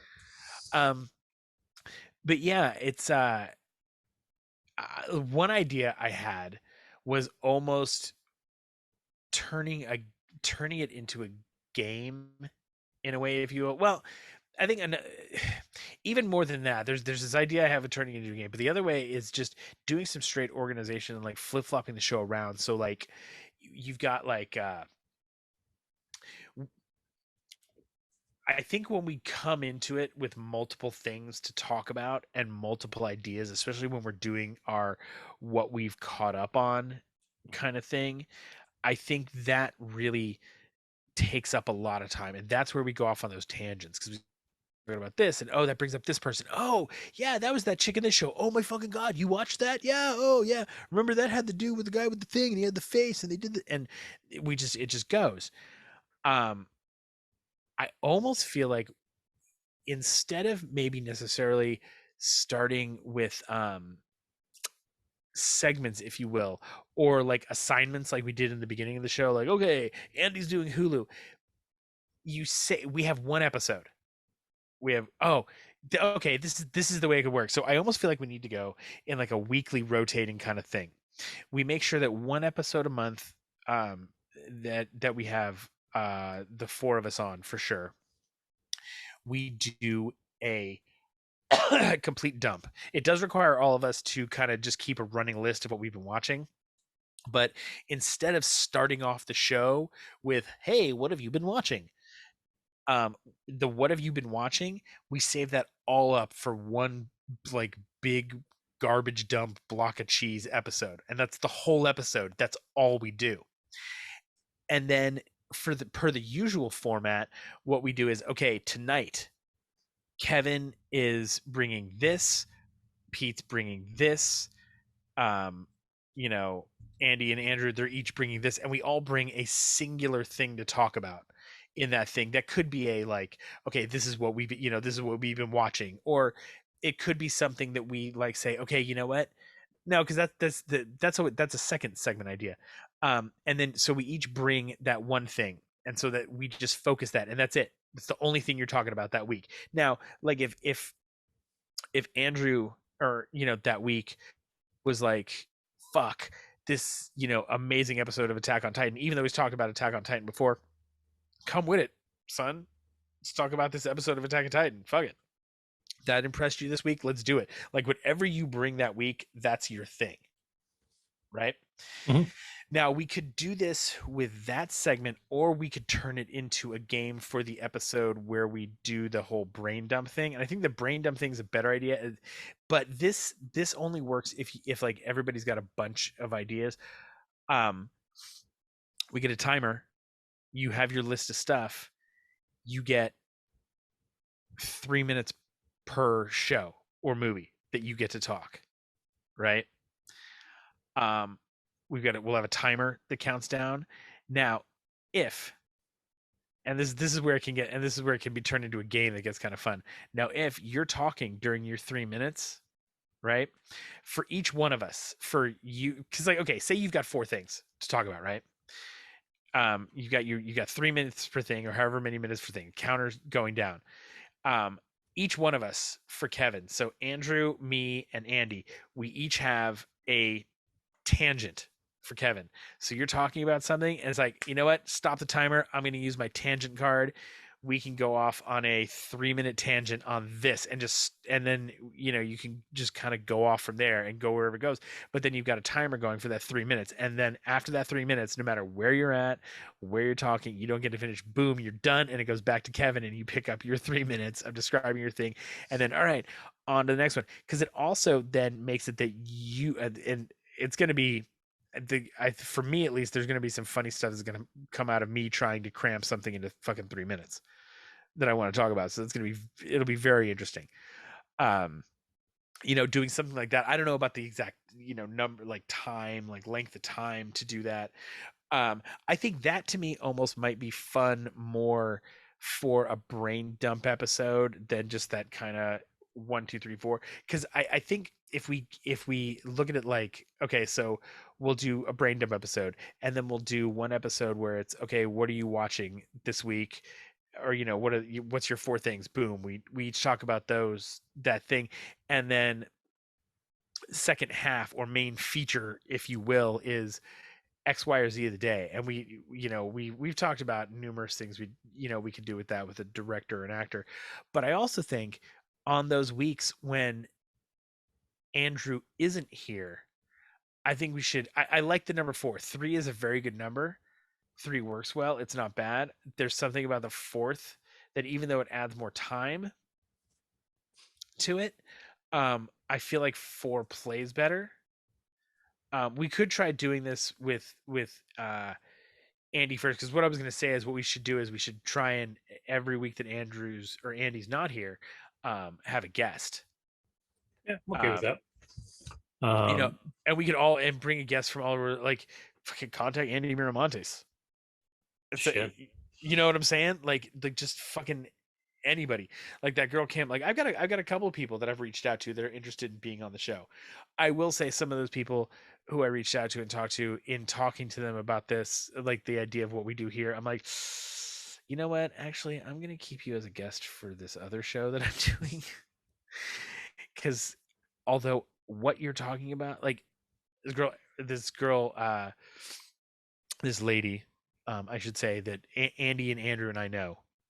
Um, I contacted her and started talking about it, and she was like, "Oh, that'd be so much fun." And then she like started hitting me up on in Instagram's ID. She's like, "Oh my god, my buddy's doing this whole sound bath thing. We could do that. We could talk about it on your show." And I was like, that is not for this show. It's like talking about Jen.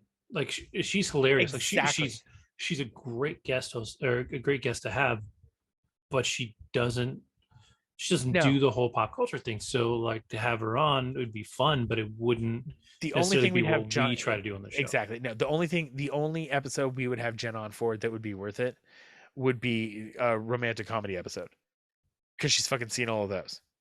Other than that, like she just doesn't. Yeah, she's just not. Like I think she's seen most of the Marvel movies. At one point, she had not seen any fucking Star Wars films. It made me want to fucking beat her with a stick. But I did find out she recently. No, you know what? I'm not going to say that. I'll tell you that one off air. She banged George Lucas twice. Makes sense. But yeah, it's the same kind of thing. Like I think, like, did you know what a sound bath is?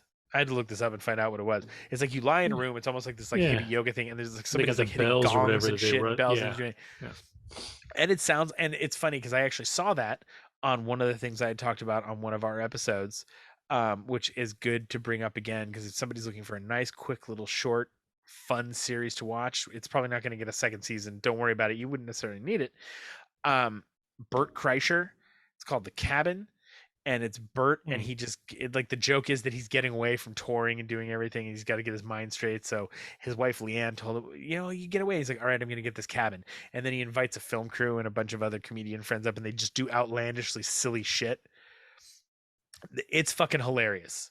It's absolutely hilarious. It's on Netflix. It's called The Cabin. Be aware. I don't if you're not familiar with the comedy of Kreischer and Cole, and I mean, he's got, but he some of them comedians. He has some very interesting. He's got Caitlyn Jenner is Huh. on it too. Like it's very, but he's I love Burt Kreischer. Yeah, he's So funny. it was gonna be I like him a fucking lot. yeah, it was gonna be hilarious. But that's really one to watch. Go check that out. I know I've talked about it before, but it's a real quick watch. Um, doing that, I think I just feel like we need to kind of not necessarily segmentize, if you will. So I like formulaic. I like ordered, not formulaic, if that makes sense. Hmm.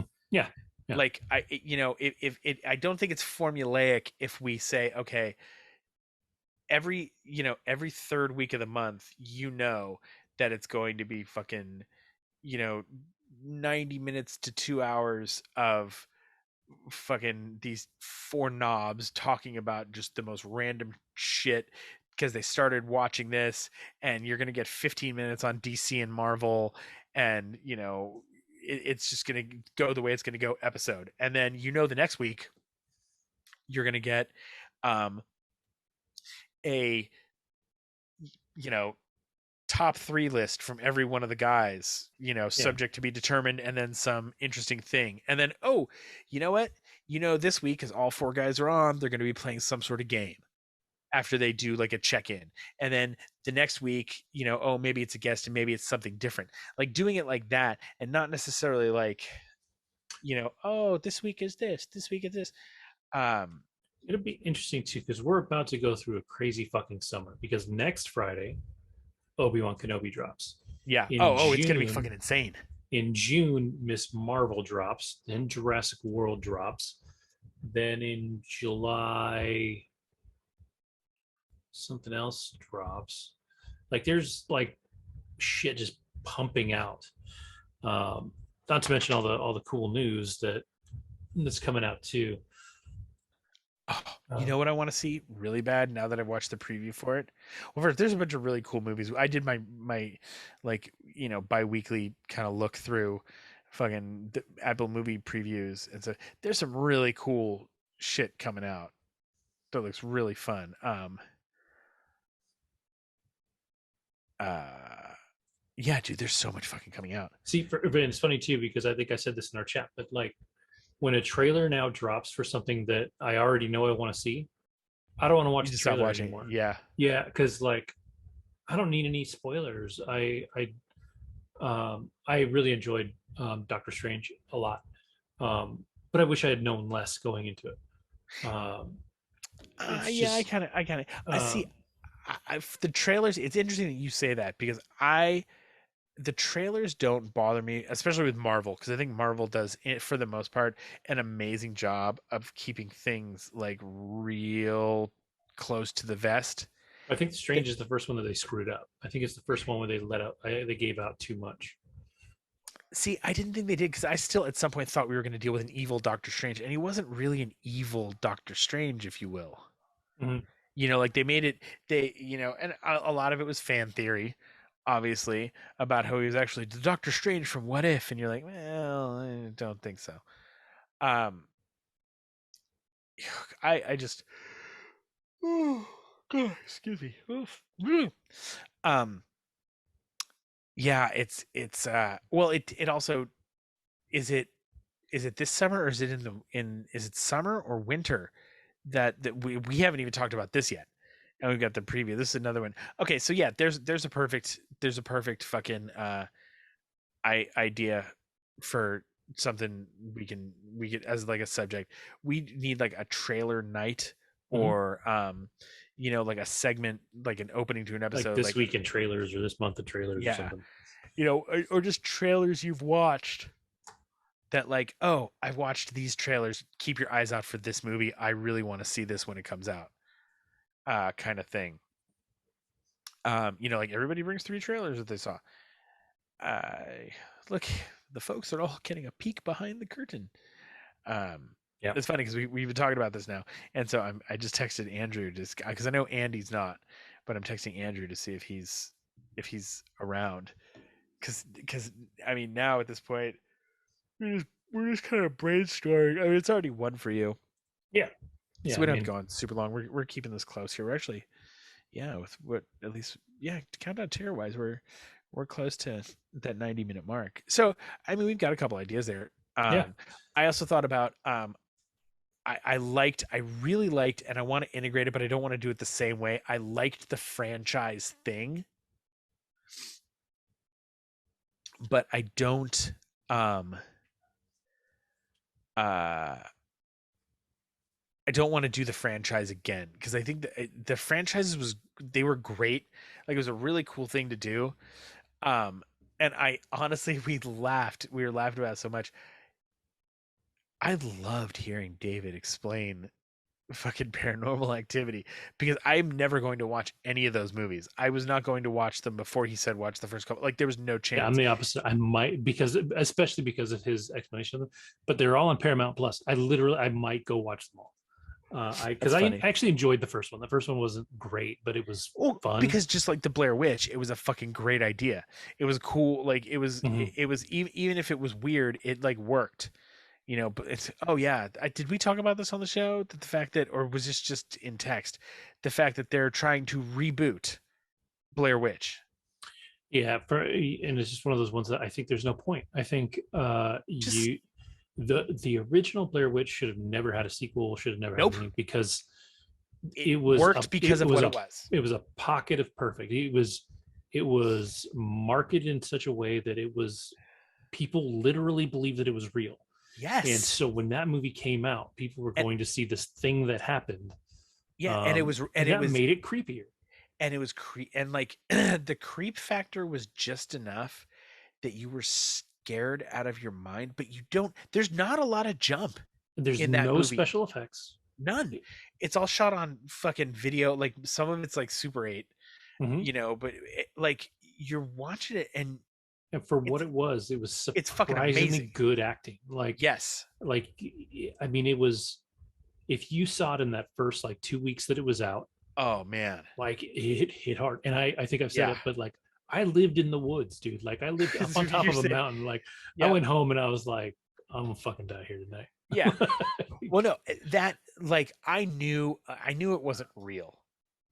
Like I'm like because that was the thing. They kept It talking would have been a like bigger news story yeah, I was like that at shit would some have been point. on the news nationally or like in the like if this video was so I knew right But after that I we was had like the okay, advantage then too is that you could miss a news story because there oh yeah. wasn't 75 news channels and the internet throwing shit in your face. When it Yeah. came out, the internet was small. Yes. But they use the News internet. channels were small. They did Like that. this there was That's it was one of the first things mhm, like the way Lost did it. Then mhm, you that did it very very well. Um in like marketing across social media like all of a sudden like if you look the Blair Witch website was actually up before they started promoting the movie. mhm.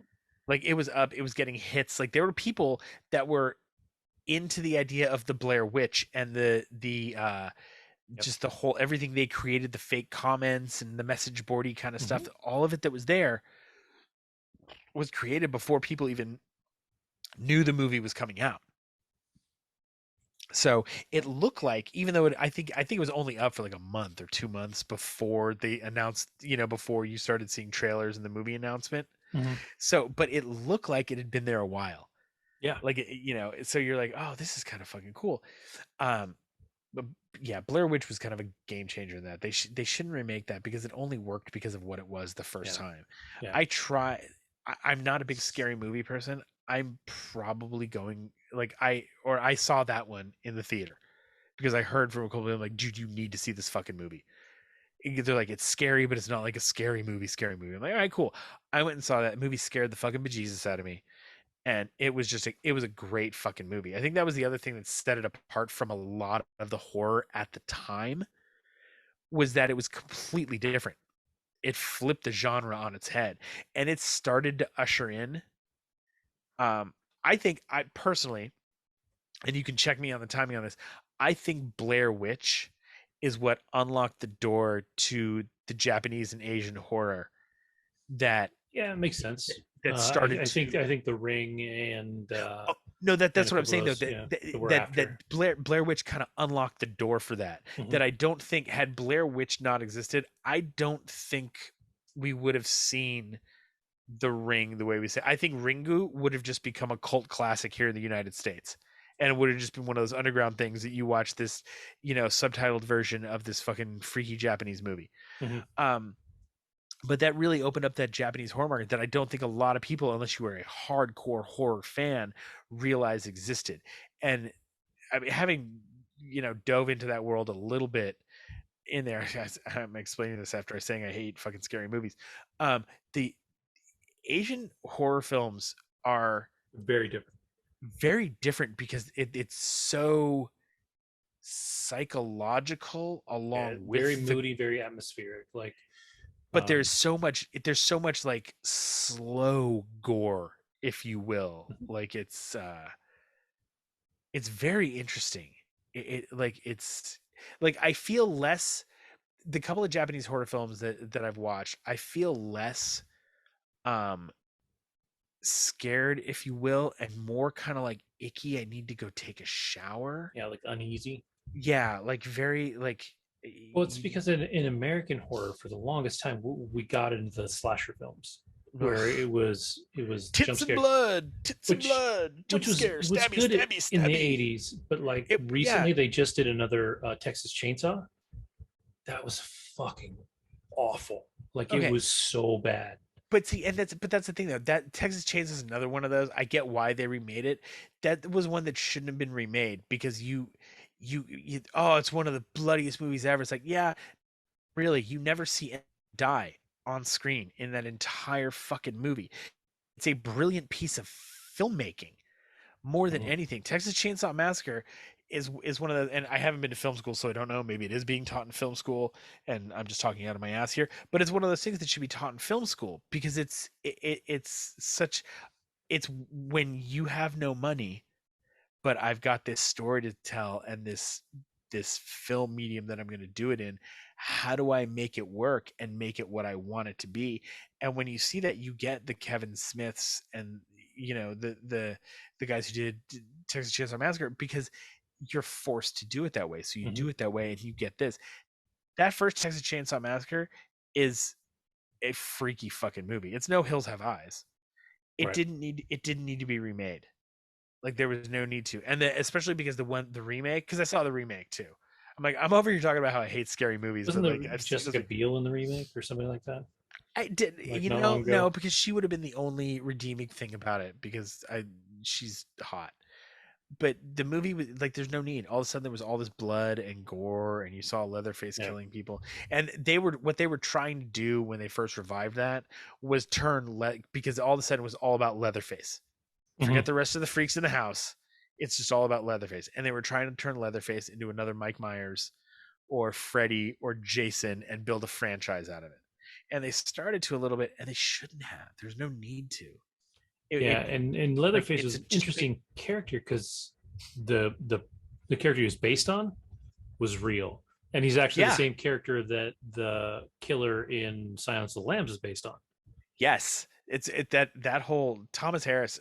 Uh, when you start reading some of the background of like who he based certain things on and where some of these ideas came from, especially the stuff from for Red Dragon, you're just kind of Hmm. like, you're scary that you went and fucking researched this. Like, I appreciate what you did because them were some crazy books and I enjoyed the shit out of them. But dude, like, how do you go and talk to some of these people and still like maintain your soul? There's a Netflix show about the beginning of the serial killers, Mind Hunters. You read that Okay, no, or I've watched that? seen, yeah. I think it's only 2 seasons.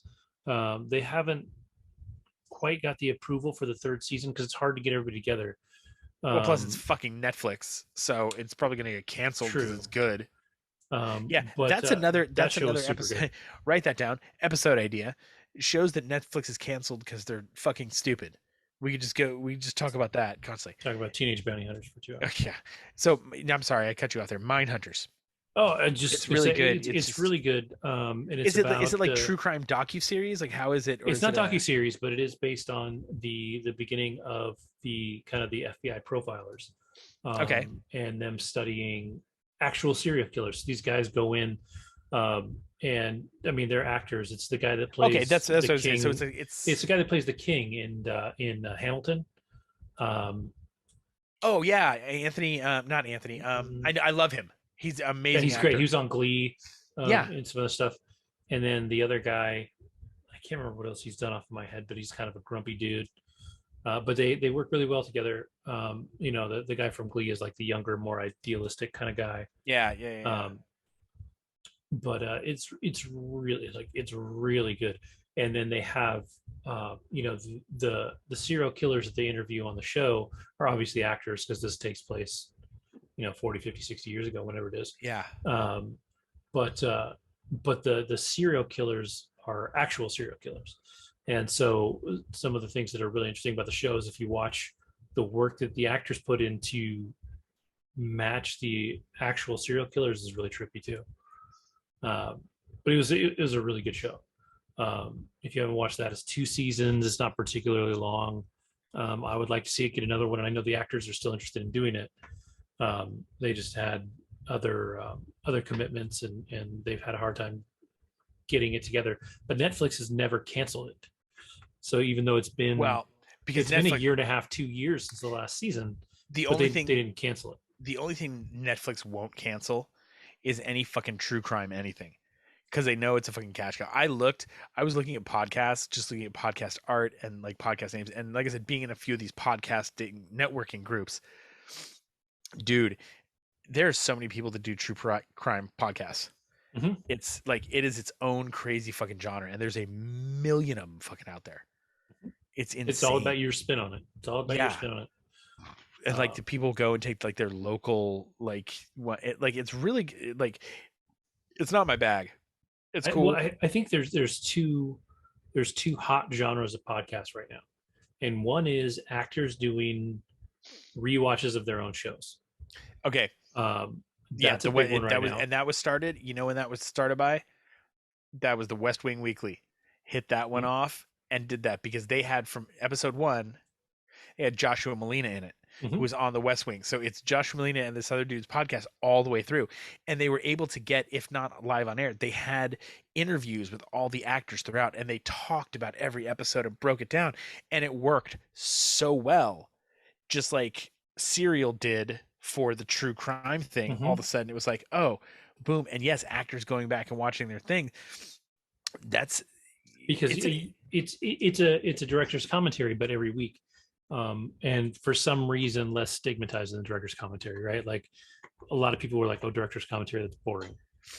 Because okay, director's commentary, I've actually watched a couple, and the problem is it's more fun to have a director talk about it afterwards with someone listening to it than to listen to a director talk about a movie while you're watching the movie. Like I was like, ooh, I'd love to listen to George Cosmatos talk about fucking Tombstone while I'm watching. It's one of my favorite movies. This can't be bad. 10 minutes in, I was like, I got to stop this because if I don't stop watching it, I'm going to hate this fucking movie. Like, I don't need the director's commentary for that. Now, that being said, the other day, I watched, which I know we've talked about it on the show, but I can't remember discussion, so we can have another one right now. I watched The Gentleman again. Matthew McConaughey, Guy Ritchie film, Hugh Grant, what's his face from Charlie Hunnam is in it. It's a great movie. It's a really, really good movie. Is it one of those classic Guy Ritchie Lock, Stock, and Snatch? No, it's not. But it's a very good. And Matthew McConaughey is fucking great in it. Colin Farrell is fucking great in it. But I watched that and I was like, okay, this I may actually be interested in buying, because I would actually love to, if this had a director's commentary, I would love to listen to Guy Ritchie talk about this, and just with his personality. I think if you get a director that has some personality to them, it might be an interesting thing to do with director's commentary. But some of it, you're just like, ugh. I don't. I do not need to listen to you fucking talk about this. Yeah, yeah. They're weird sometimes, and sometimes like I remember what was the one I watched was there was the German U-boat movie back, and U571. I there you go. liked that movie, dude. That's a I love great that fucking movie. And the director's commentary, the dude said visceral. Like, I can't tell you how many times. times. I Ugh. was like, dude, I get it. Your shit was visceral. Yeah. But, like, let's move forward with your commentary. Speaking of commentary, another thing I've been watching that I keep forgetting to bring up that I don't want to say for the brain drop, at least I think I did bring it up last time. I finally caught up and I'm up to date on Barry. Barry, I am a season behind on Barry, but Barry is Um, excellent. so you watched the first season, haven't watched the second season? Is there only 2 seasons? I thought there was Only two three. full seasons. No, they just started the third season. Oh, I okay. think we either I just started watched the the third first or the two, I fourth. think. I think The first season, awesome.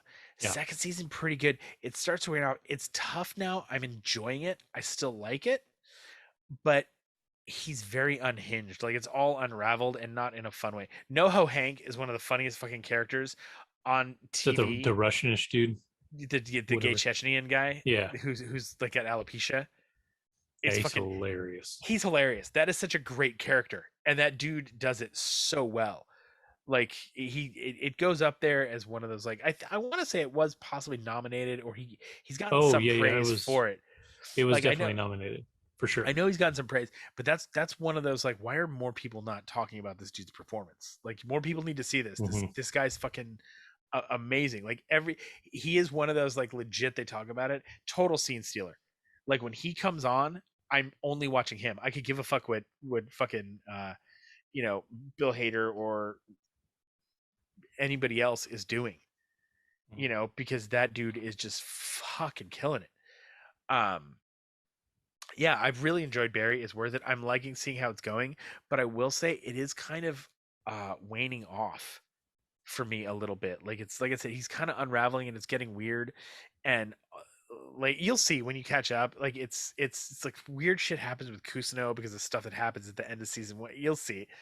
Um, anyway, or actually no, the end of season two is when did you saw the part where he kills the cop that Kusano's dating, the detective, the black Yes. detective Yeah. from the beginning. At Okay, the at like when they're up at the cabin or whatever. yeah, that whole thing spins way out of control over the next part, and then it just it goes, and you're like, you almost, even though he's brought it upon himself, Barry very much has this whole Job kind of thing going for him, where it's just like, just when you think he's out and this is about to turn around, some fucking bullshit happens, and he gets pulled right back in, and it's like he's got to deal with like this laborious fucking task. Um, but yeah, Barry's really really good. The other one, real quick that I'll talk about that if you're not watching it, you need to go watch it because they're only half-hour episodes. They run really quick. I think we're just into season two now or season three. I think it's season two. Hacks. Um, Gene Smart Oh and yeah, I've meant to watch that so many times, it's and I really haven't good. got to it. Yeah. There's a lot of funny stuff. It does in the. I don't want to say like I always hate it when we say this because it was something that Opie always jumped on. When it's like you got to kind of the middle season does get a little slow, and you got to kind of make it through a couple of the episodes. Like they're not as solid as the rest of them are. But then it like after a little lull, it like goes and it goes and it goes. And man, the girl in it that plays opposite Gene Smart, you like it's such a great it's cool to see a female in a role that is typically like the male Jerry Lewis kind of role, like in a way of like if she'd only stop fucking tripping on her own dick, she'd she'd be super successful. But she keeps fucking like this woman has more self-defeating behaviors than fucking anyone. It's really fun to watch though. Anyway, let's get off of that because we're getting to the end here. Um, I think we got a bunch of some cool ideas here. It doesn't look like I don't think Andrew is going to be able to make it on because I was going to say if he is, around, we could just have him jump on real quick and storm some brains with us. Hold on, let me just make sure. Okay, hold on, we'll get him on in a second here. Yeah, so I think this has been kind of a successful. This is kind of what I was hoping, honestly, that it would wind up being. We brainstormed a little bit. We've got some cool ideas, some stuff we can necessarily talk about off. If you're a listener, like or a watcher, if you will, like I know you're watching me blank right now, but I've got some weird shit going on behind me. Don't ask. Um, oh goodness gravy. Hold on one second, Kevin. Yeah, I think what you're about to say is that you would like some input from our listeners and viewers, just to see, if there's anything we can be doing better, or anything that we can do. If you've got an idea to present, we're open to at least listening to other people's ideas. Sometimes we're closed-minded assholes, but we try. We want to be better ish. You know what it is? We're that stereotypical thing where like you'll come with an idea and we're going to shit on it right Mhm. away, no matter Absolutely. what, just because. That's just how we roll, even though it's an amazing idea. And like again, like we were talking about earlier, that one guy, his list wasn't that bad. It's completely opposite my list. Mhm. I would joke, I jokingly said, and no, I'm not trying to get all apologetic here, like I feel like I offended this dude or something like that. If he watches the show and he's listened to us enough, my little comment isn't going to offend him. um Especially if he's commenting on shit on YouTube, that means he's Right. read some YouTube comments. So um but it is like that's it's very interesting take. His list is just very interesting where he has some of those movies, and I would love to hear his reasoning why. Right. Right. It like that, like I was joking on it. It was like joking, half joking, like that one guy, if you're listening right now, I was serious. Drop us a line. um now that you've listened to our ridiculous rant in the beginning of this episode about getting onto a podcast for the first time and how nerve-wracking it can be, and you'll turn into a quivering ball of anxiety. um but it's like it's fun to do. If you're listening or you're watching and you're kind of looking at it going, I could fucking do this, and these knobs are fucking wrong, I'm enjoying listening to them because they're mildly amusing, or the white noise puts my baby to bed. Say hi to your mom for us. But drop us a line. Say, hey, we're like, I wasn't joking about guests, and I'm one of those people that talks to the random person next to me in the fucking frozen food section. So like, you coming on this show would not be like a weird thing because we don't know you like at all. Kevin didn't know that night that Andrew, when he first came on, you guys met for the first time over Zoom. Yep. As a matter of fact, I think it was Jared, you guys met for the first time over Zoom. Yeah. yeah, and we I think when we signed on, nobody else was on, so it's just me and him. Yeah, Like, that's it was being like, actually, hey, this is weird. How you doing? I remember commenting on that in the text. It was interesting, but that was neat. And I think, that it works. I mean, obviously, if you're listening to this and you're in your, car right now on your way to your next Uber pickup or whatever, and you're just like, you know what, I could fucking totally be on the show, dude. Drop us a line. Let us know. We if for nothing else, come on even once, be a guest. I love other people's opinions, especially if you have something completely different than I have to say, or if you just want to come on and tell us we're being fucking douchey. I'm okay with that too. Yeah, I'd prefer that um one just in a message. You can put it in the yeah, comments. yeah, because well, I mean, that is basically what the YouTube comment section is, really. I want somebody to tell me I'm being a douche. I'll just call my mom. Right. I'll just crack some sort of a joke to my 15-year-old. Mm-hmm. We'll see what happens. I'll know instantly. Yeah, my kids have no problem telling me they're embarrassed by what I do, which only inspires me to do it more. Oh yeah, completely. Well, it's funny because I legitimately try not to embarrass her because I know I can be embarrassing. There's a couple of her friends that when I'm around, I do get a little embarrassing, only because I don't want to say they know me, but they know me. Like, I've been at, like, Yeah. we're also, like, Christy and I are friends with their parents. We've been at their house drinking. These kids have talked to me when I'm good and buzzed, so they've heard some shit. Um, so I'm not, like I embarrassed the balls out of her tonight, and here's the thing though, I knew I was going to embarrass her. But I did it and I said it in such a way that it wasn't super embarrassing, at least to me. And the girls she was with were kind of laughing about it. But my daughter, she was embarrassed for a moment, but it was funny. So all these three girls, they all play club lacrosse together.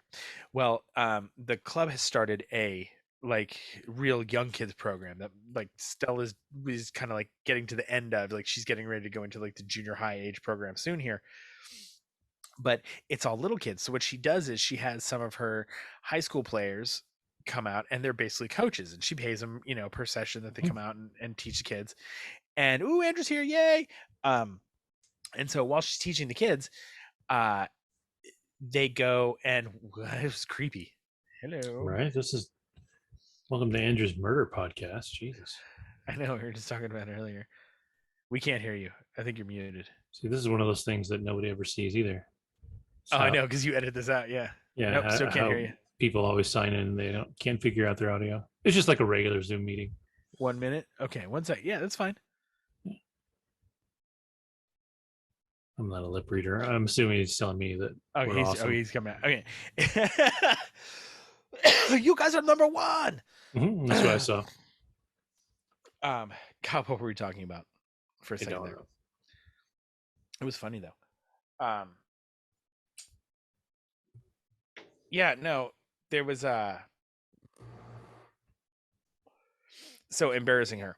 That's what we were saying. Oh, right? Yeah. So that's what kids are for.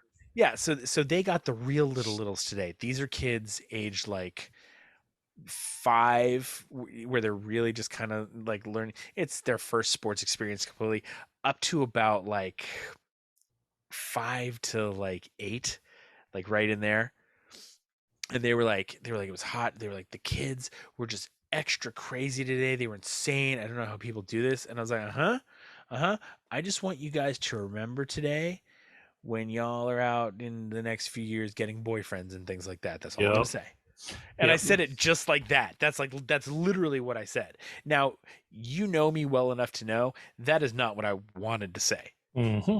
I'm very much Bert Kreischer about that. I would have what I wanted to say versus what I literally told you I just said were two completely different things. Because I was like, well, y'all just saw the best birth control commercial you've ever seen. It's like, that's why condoms were invented. But like, there's way more embarrassing things that I wanted to say, and I didn't. But I laugh about that with my daughter because I mean, she's 25 now, right? I mean, yeah. She's an adult. She can do whatever she wants. If she ends up getting pregnant, having a baby, I mean, she's an adult. But like, she also, when my first son was born, I think was within 6 months of her first sister being born. And so she had her first 9 years of life, she had no siblings. She now has 6 siblings. And she was old enough to work. How many other kids did her mom have? 3. She's got 3 girls over there and 3 boys over here. And like, so she's seen that's a Brady Bunch shit. Both genders, a ton of time with both. And we always laugh at that's like the perfect birth control. Like, she is in no hurry. Like, she was, either raising or helping raise kids from 10 till 25. That's nobody needs that. Exactly. Well, Andrew, you're here. I'm here. You're here. Okay. So welcome to our 100th episode. Just so you know what's gone on so far, Kevin and I had a discussion, and it's all on the show. So you guys will hear how it all plays. Kevin and I actually voted, which is very interesting because it's 2 people, so it had to be unanimous because we had no one to break the tie. We actually voted to kick Andy off the show. We're only keeping you. Yeah. I'm just playing. The look on your face. That's what. Remember what I was saying though a minute ago about all the heart in the show and that different vibe and that introverted but like that sweet nature. That's what I'm talking about right there. The look on his face read so many things all at once. Like, he was. I could see it all over his face because on one section of it, he was like, "Oh my god, that's so cool! They want me, but oh my god, they don't want Andy. What's going on?" And all I saw was watching. The excitement. It's like I fucking won. He didn't know you were auditioning. He didn't know it was the Thunderdome, but So what we were kind of talking about is like I had kind of mentioned it to you, I think, on another episode when you had mentioned about being a guest, and I was like, no, you're just kind of on the show now. And Kevin and I were saying like the show has always kind of evolved as it's gone, and um similar roles personality wise have stayed the same and been plugged in and filled different ways, but you've kind of been this almost wild card in some ways because you bring a very different energy than we've ever had on the show regularly, and it's a good thing. It's a good thing. It's just different. And so what we're talking about, and we'd be asking Andy the same thing if he was on right now. We know he's not available, but I figured I'd hit you up and see if you could do it. So what Kevin and I were talking about, and I know we're putting you right on the spot. What ideas do you have for the show? Oh my God, that is on the spot. Um, Like say like what if we were going to kind of flip things around, do something not necessarily radically different. I'm not saying, like just like if you were going to say, okay, hey, something that we haven't done on the show that I'd love to do, or a way we could do this, what would it be? And we've already talked about the Star Trek episode ad nauseum tonight, Yeah, um, already too right, much. about doing that. Yeah, that's been teased hard. right. I mean, definitely something where we bring in, believe it or not, input from like a listener, like maybe a It'd be listener a listener brings up something that we can discuss. I know one of the things that we talked about in the last episode was the whole ordering or the ranking Mhm. of like the Marvel films. And that to me, I definitely, and I think you guys already did it before I was on the show, but I definitely want to like put together my own list and defend it, and I think that would be kind of cool. Because at the end of the day, I think it's really cool with this whole metaverse thing. I want everything to be okay. Thank you for letting me rant for a second. So here's my thing. Okay.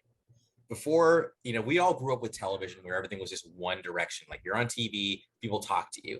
The internet brought in kind of like a two-way street thing.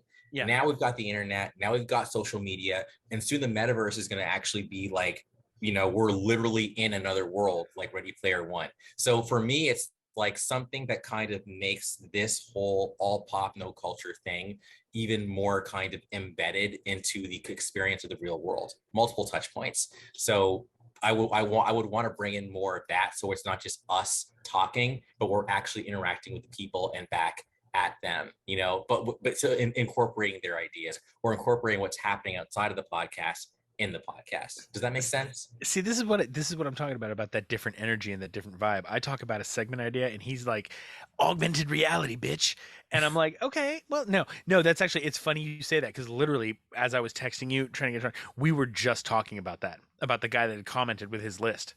Yeah. I'm not even kidding you. Yeah, like And yes, literally like minutes before you got up. yeah, Same and here. it's funny, and here's the thing, um, this is the other thing that I don't want to say Kevin and I have to get over, but we're hitting a point where we're going to start repeating stuff anyway, which we always do. We may have done stuff before on the show. It doesn't matter. Let's do it again because you're a different take on it and your view is completely different. So let's go and revisit it because even if we have at this point, it hasn't been done for at least 6 to 9 months, if not a year. Yeah. Realistic, like Kevin and I, like when you Yeah. listen back to this, when you listen to this one, it'll be very interesting for you because you're going to hear the whole history of the whole show and where it all I and love like it. where it all came from, and just kind of how it kind of evolved from there. Because the show itself, like when we and this is something we sort of touched on that we actually didn't get too deep into. We've had several different formats where we went. Like the first few episodes, we launched right at the time of it wasn't Infinity War because Infinity War was a big episode for us because that's also when I cut together that stuff when I went and did the live on the street interviews outside the movie. But there, oh, you know what it was? It was leading up to that. We like every week for like almost I think the first 13 episodes. Every week once it started, we were talking about Game of Thrones, and it was a set thing, and then we would rotate. Like we had assigned whatchamacallit, streaming services, and we would rotate. So like this week, like I had Netflix, you had Hulu, Andy had um you know HBO Max, and Kevin had Paramount Plus, and we'd each watch something from there and talk about it, and then we'd rotate, and you would have Paramount Plus and Kevin would add Netflix and I'd have this, and we had this whole order that we did this in, and it worked for a little while. It got very tedious, um especially because the streaming series like, or the streaming services, when we were first doing it, there were only like 4 main ones. Right. And so it was very easy to do that, because you may, like, every now and then we'd bring up something like, hey, this is also on this that I watched, but it was easy to do it. Now to do that would be fucking ridiculous, because there's so many streaming services that we watch stuff on that actually have legit content. Mhm. It's not like in the beginning, all these streaming services, where many of them As a were matter of fact, there. we struggled to find the fourth, Yeah. right? Yeah. Because we had Netflix, Hulu, and I think HBO. Amazon. It was Netflix, Right. Hulu, and Amazon Plus, because that was HBO where was the Joaquin fourth one we Primax struggled came for. from. Yeah. Yeah. Yeah, we were struggling through that even then, but now, like, to do something like that would be ridiculous. One thing I did love, and I think we're gonna find a way, because I've just had a little ideas with this. We're definitely going to. I love and I've already downloaded on my phone. Mike's Opie was doing this thing with the wheel and randomizing things and picking things, and I think there's ways we can utilize that on the show to give an ounce of randomness to kind of like assignments. But this is an idea, and see how this grabs you, because this could start your whole creative juices flowing. The main reason for wanting to do this isn't necessarily because I want change, but I've looked at it's not that the show's stagnant, but we've got kind of a whole new crew. It's got a different vibe. We're doing the same thing, and it's not that it's bad or that it's not working, but I feel like there's more that you and Andy and Andrew could bring, the two of you could bring to this with an input, and well, mostly you, because Andrew's going to be like, hey guys, I have a great idea. Why don't we finish this first? No, it'll be a deep thought with Andy. No, I love Andy. I bust Andy's balls, because it's just this is the way Andy and I have always been. And plus he is my Pete. He is Pete to my Opie. It's a very weird codependent thing. Anyway, so like, the idea that I had was, on the weeks that Andy's not here, we try and have a guest, aside from you. So it's a 4, or maybe we play, maybe before we start, necessitating a guest, maybe we kind of change some formatty kind of things first and see if that makes sense, because I've always liked the 4, because I think 4 is like almost like 3 and a guest in some ways, and I don't know why 4 just seems to work with me. 3 works very, very well.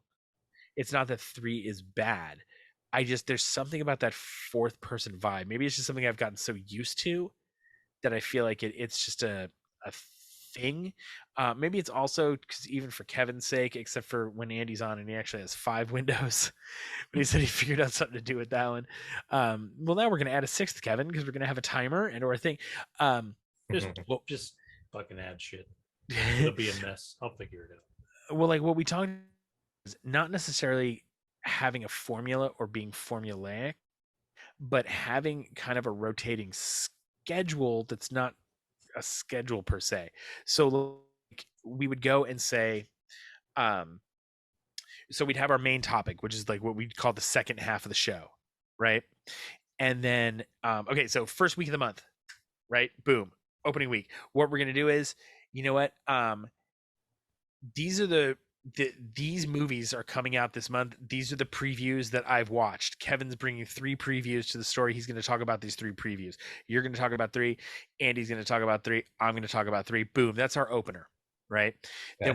Then we transition through our amazingly ham-fisted segue machine that we always seem to fucking employ, and we start off whatever our main focus is.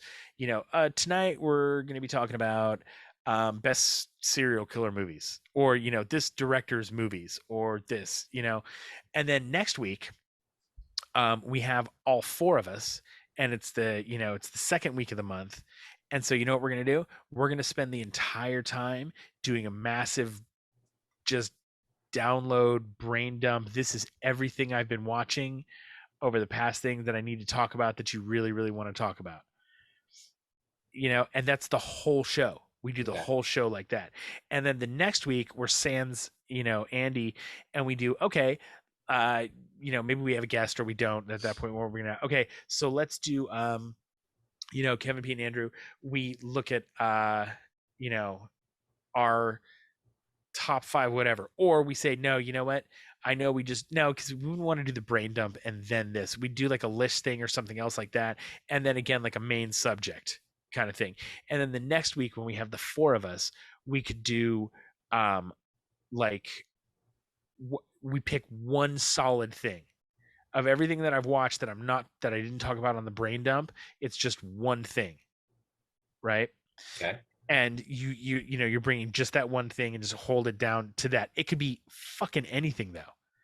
Like, you're like a TV show, a movie, a fucking video game. You're like, I just got this fucking VR game for my Oculus Rift. Like, we got to talk about this. And then like our main subject or focus, and those we're always open to brainstorm ideas about that. Just doing something like that, so we still get the what have you been watching. Now, what I thought about doing, because we talked about this last week, how you have a very good internal clock. Well, it could turn out on like the brain dump episode or on one of the other episodes. What we do is we bring in a timer, and okay, so you've got 5 subjects, right? Right. You have 4 minutes per subject. That's it. That's all you have. Yeah. Now you're talking in that 4 minutes. You know what? Okay, Pete is calling a stop. There's something I want to talk about. I'm playing a tangent card, and you now have we hold that timer, and I know it's another timer, but we've got a timer that we then pop up on the screen, and we go oh, I just hit my head right there. Boom. I know what we can do like almost every week for the 4 of us. We can have this kind of okay, I haven't so where I was talking about like having a second segment, so you get your opening segment and then like, the second half of the show. Well, I liked incorporating the wheels. What we could do is, because we know those episodes when Andy's going to be on, we could, no matter what we'll do is that first segment, and I'll take this on. We'll have several wheels that you have to spin on. So you spin on your first wheel and you find out if you're watching a TV show, watching a movie, playing a video game, or something. Like, we can come up with these categories. Boom. Okay, so Andrew's got to watch a movie this week. Okay, you know what genre does Andrew have to watch a movie from? Andrew's got to watch a fucking horror film. On what streaming service? Andrew's got to watch a shitty horror movie on Amazon, right? So then you have to go to Amazon, pick a shitty horror movie, and watch it and come with it. And or it doesn't have to be that could be every other time that we have the 4 of us together, because what we can do is that when we have all 4 of us together, we can all spin the wheels at that point and go, oh, what do we have? And then, I mean, obviously streamline that down. That's a lot of fucking wheels and a lot of moving parts to make work there.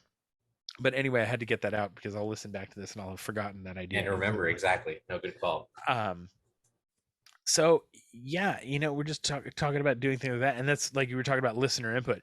We're welcoming that idea. There's a podcast I'm listening to right now that if you guys want to give a couple listen to, and I want to shout them out because it's really fun. I like the way the guy was on it. I've interacted a few times because I have to admit I'm a little thirsty to be a guest on his podcast.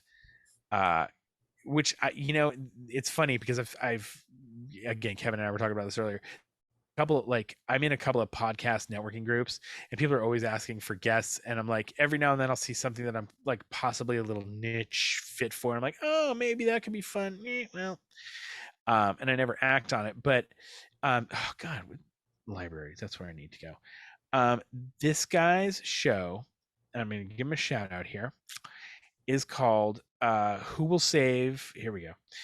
It's Who Will Save Generation X. It's a trivia game show that this guy does, and it's all about Gen X culture, movies, trivia. He actually has done a really, really cool way, and I've been very tempted to actually steal a couple of his ideas for games on this show because he does a very good job with it. It's very original. I would give it a listen to. Like I said, it's called Who Will Save Generation X Trivia Game Show. It's real fun because it's like people he knows from college or from high school in the past, and they come on, and he's got a whole format that he works out really well. The other idea, backpedaling there, so let that sink on your head. do your thing for a minute. I want to. I know it's late, so I want to end this because we talked about not doing fucking 3-hour shows, and we're coming up on 2 hours 30 minutes recording here. So, the other kind of idea I had that that we could start from fun. Well, there's two. One of them's kind of a dream episode that you guys are really gonna have to work with me on because it's kind of a bucket list thing, but I don't know if I want to do it here or if I. No, you know what? We'll discuss that one offline because that might be something for the other podcast. Actually, that if I do it for my solo joint, or if we do it on here, it's kind of a dream thing. But we did talk about it. One, I've already started preparations. I'm already starting to plan because one episode, possibly 2 episodes. It might take 2 weeks to really get the full vibe and get it all worked out. I'm already planning out a Dungeons and Dragons adventure for you guys, and getting everything together that you guys will need to play that. We'll get you online, and we'll have some fun with that. Because that's a very pop culture thing right now, and it's we've always kind of joked around about it, but it would be interesting to talk about that. And I know Kevin, you have a little bit of experience with it. I have a fair amount of experience with it. I think Andy has said he has none. I know, and you, Andrew, have none. Yeah. It's fun, and it's a real neat way to do things. Anyway, the other idea I have is, and this is more form. I think I don't think in terms of the show itself and how we run through it, this will be too effective. But Kevin, would it be too like invasive for the video portion? Because like we were talking how you do like to kind of cut and place some of the video a little bit and cut some deep thoughts with Andy's stuff out. What if we almost started the show like we did Plan B, where there is pre-show? No, because we're kind of already doing that in our own way. The way we used to do Plan B, which you'll listen to in the beginning of the show, Andrew, he'll be like, "Oh, okay, now I know what he's talking about." We would do pre-show and banter like we do, and then we would say, "Okay, we're ready to go. Okay, start." And there's a moment of silence, and then live in there, Opie would start the podcast theme music, so it's already playing. And oh, look at that! It's got a time. Is that through Zoom? Yep. Yeah, I was just digging around and found that. That's amazing. That's fucking cool. That is dope, dude. Oh, and perfect. And then if we need, and then we can pause that. And if you need another 3-minute timer, you just put it right on the Okay. Yep. So that's a very easy, and that won't even make something extra for you to have to do. Post. Yeah, exactly. That's cool. I wonder if it says it's got an alarm too. It would be neat if it has an alarm too, because that's. It was a little subtle one. Like see, if it doesn't have another alarm, it's all right, because I actually already have. This was where I was going with this, because what we did was he would go every time, and we'd start the show, and the theme music would lead in, and it'd have a load out point, and we'd already be talking there. So it was kind of like a live thing, like the theme music played, and then we'd go, and then we'd do the same thing, like outro the music. It's just there was a kind of fun kind of liveness aspect to it. But I think, actually thinking about that more, one of the things he did that we didn't touch on earlier, Kevin, that used to be one of my favorite segments on the show, like where we talked about falling into those rules and being a bit of a stooge. And this, you know what, I'm going to tell you right now, I am stealing it for my little solo thing. What Mike used to do is when he would Opie, God, I've done that this whole episode, it's so bad. He would go, and so the theme music would start, and then he would write this intro for the show on his laptop, and he'd have Siri speak it. And he would edit the intro together, like while we were getting there, because he'd have this going. And so we would be hearing the intro to the show and what Siri had to say for the first time right then and there live. And it was always the first giant laugh of the show, because Siri would say the most horrible shit to us. She was always telling me I should fucking kill myself. Like it was some of it was evil shit. Yeah.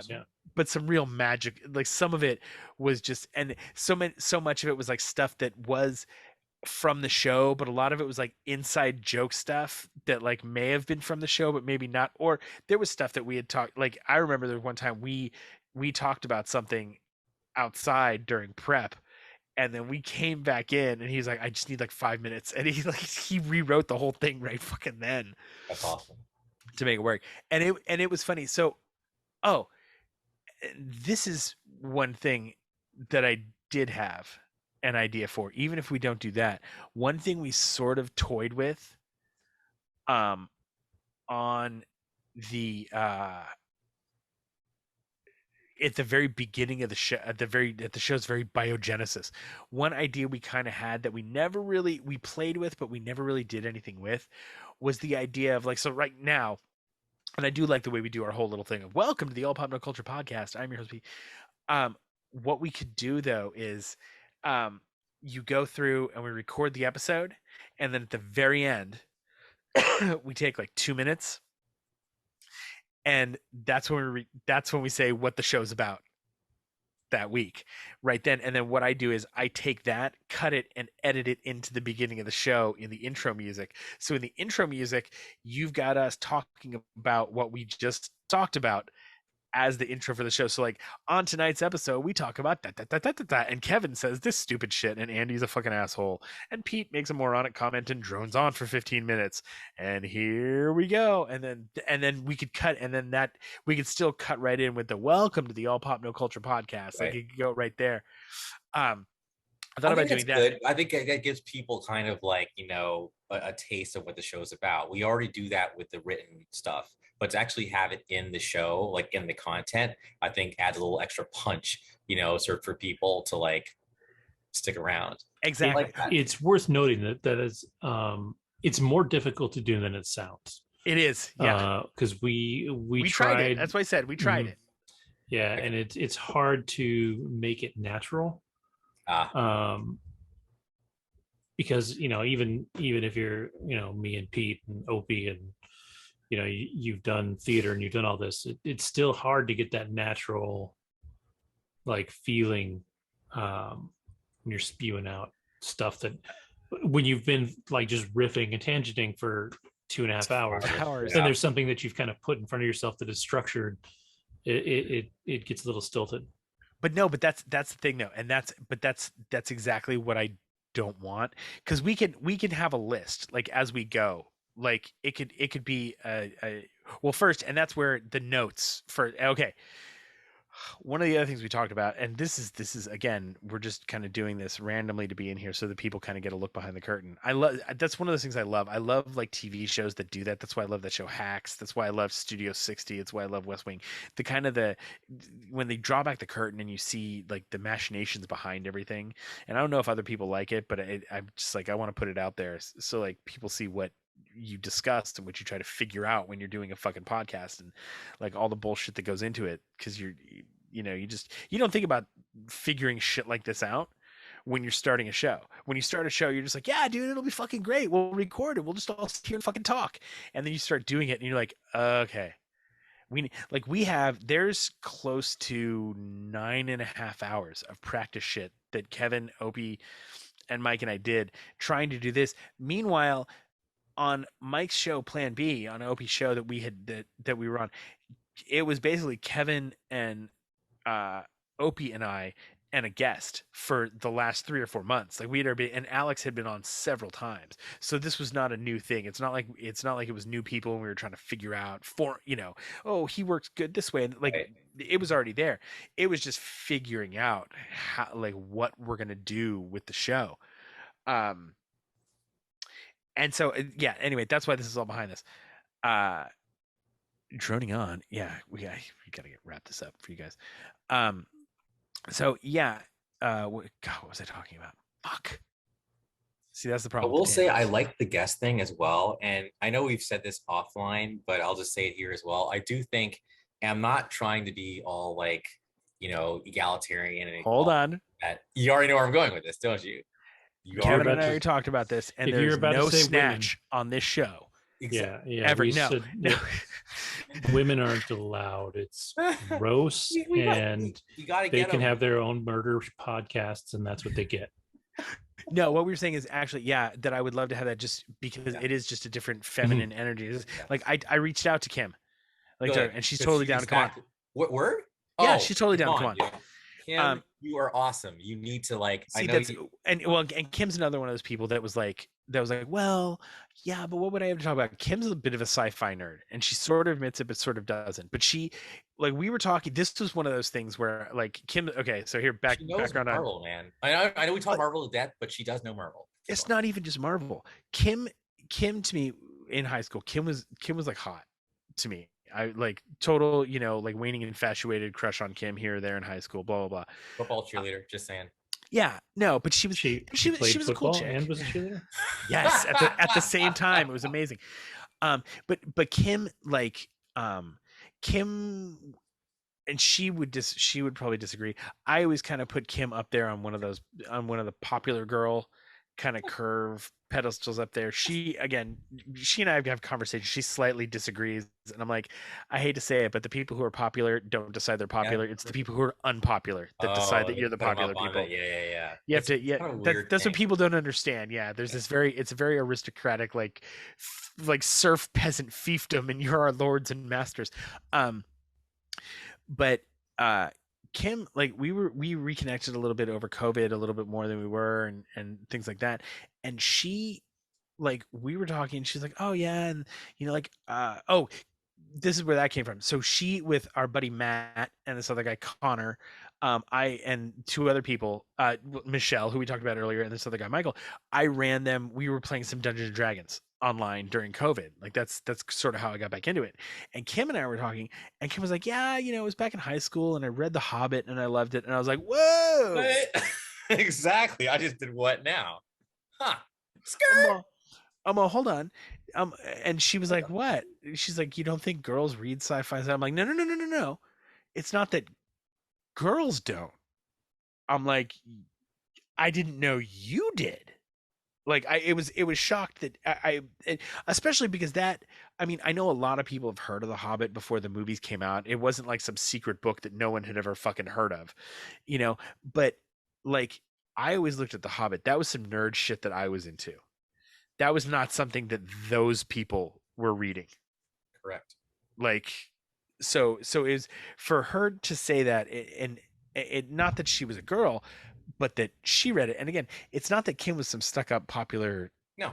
cheerleader bitch. That's not what I'm saying at all, because it was quite the opposite. That's kind of why I had, I had a crush on way too many people in high school, so I don't even want to bring that up, because it's like, to call that a crush was. I mean, you already got Andy and Andrew on the show. Well, exactly. Well, no, but No. it's like, it's interesting for, like, I guess girls, I think in high school it's much easier for them to say they had crushes on someone, because kind of a boy version of a crush is, I walked by you, you smell really good, I got a semi, I could like you, why not, like that's how boy crushes kind of work, like that, like there's I some could minor say so much more infatuation. to that, but I know you would. right We won't. Yeah. So yeah, no, Kim will be good though, because Kim's a sci-fi nerd. So Kim's definitely going to be on. I had actually talked to her about being on tonight, actually, for 100 if we were going to do that. And I was like, no, Kevin and I talked. Well, we're going to do this, but then we were talking. We're like, returning this. So let's grab it, Andrew, real quick. And so, okay, so it's 11:07 my time. Let's see how this timer thing works. Kevin, let's set a timer for 4 minutes, and that's all we're going to talk about for the rest of the show. For the next 4 minutes, we're going to talk about possible segment ideas. Nothing is too stupid.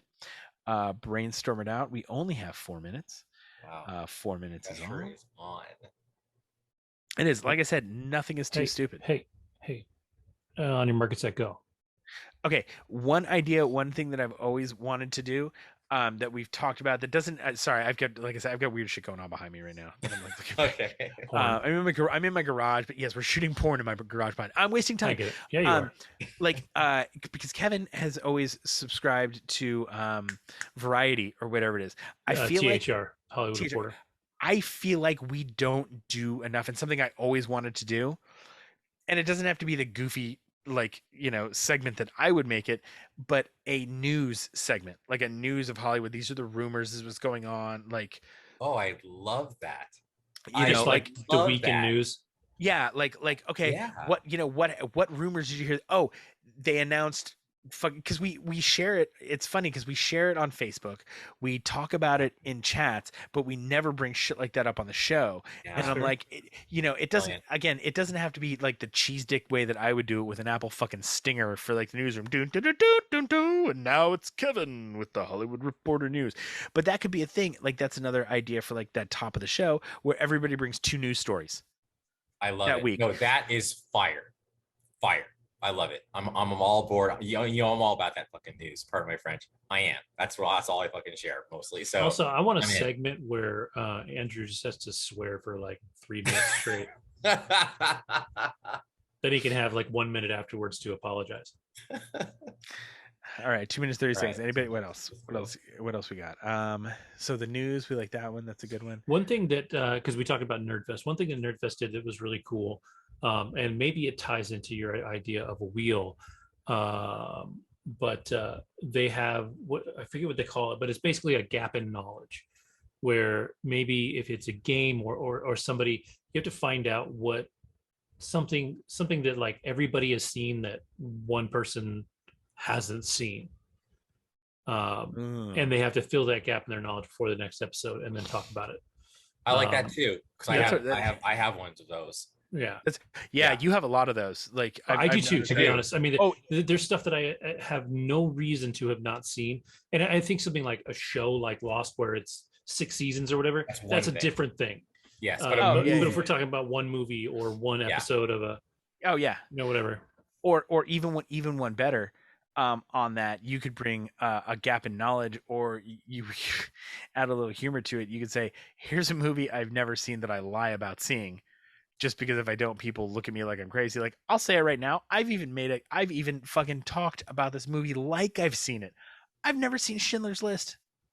Oh wow. Wow, Never watched the motherfucker. that's a And hard one to put on your list because that's not like a fun go watch no, it's real not. quick. I've never watched that movie. Honestly, I've never had the desire to. I watched Passion of the Christ, like, Yeah. but I looked at that and I'm like, why the fuck did I watch that? Yeah, I wouldn't put I that know on they're the not the list same solely kind of because movie. I know. But they're but both it kind about of pain. is. Yeah. Yeah, they're both suffering. It's like Yeah. yeah. All right, Yeah. 40 seconds. Okay. Um, You guys are doing good, by the way. I'm better at recognizing cool shit, I think, than coming up with it.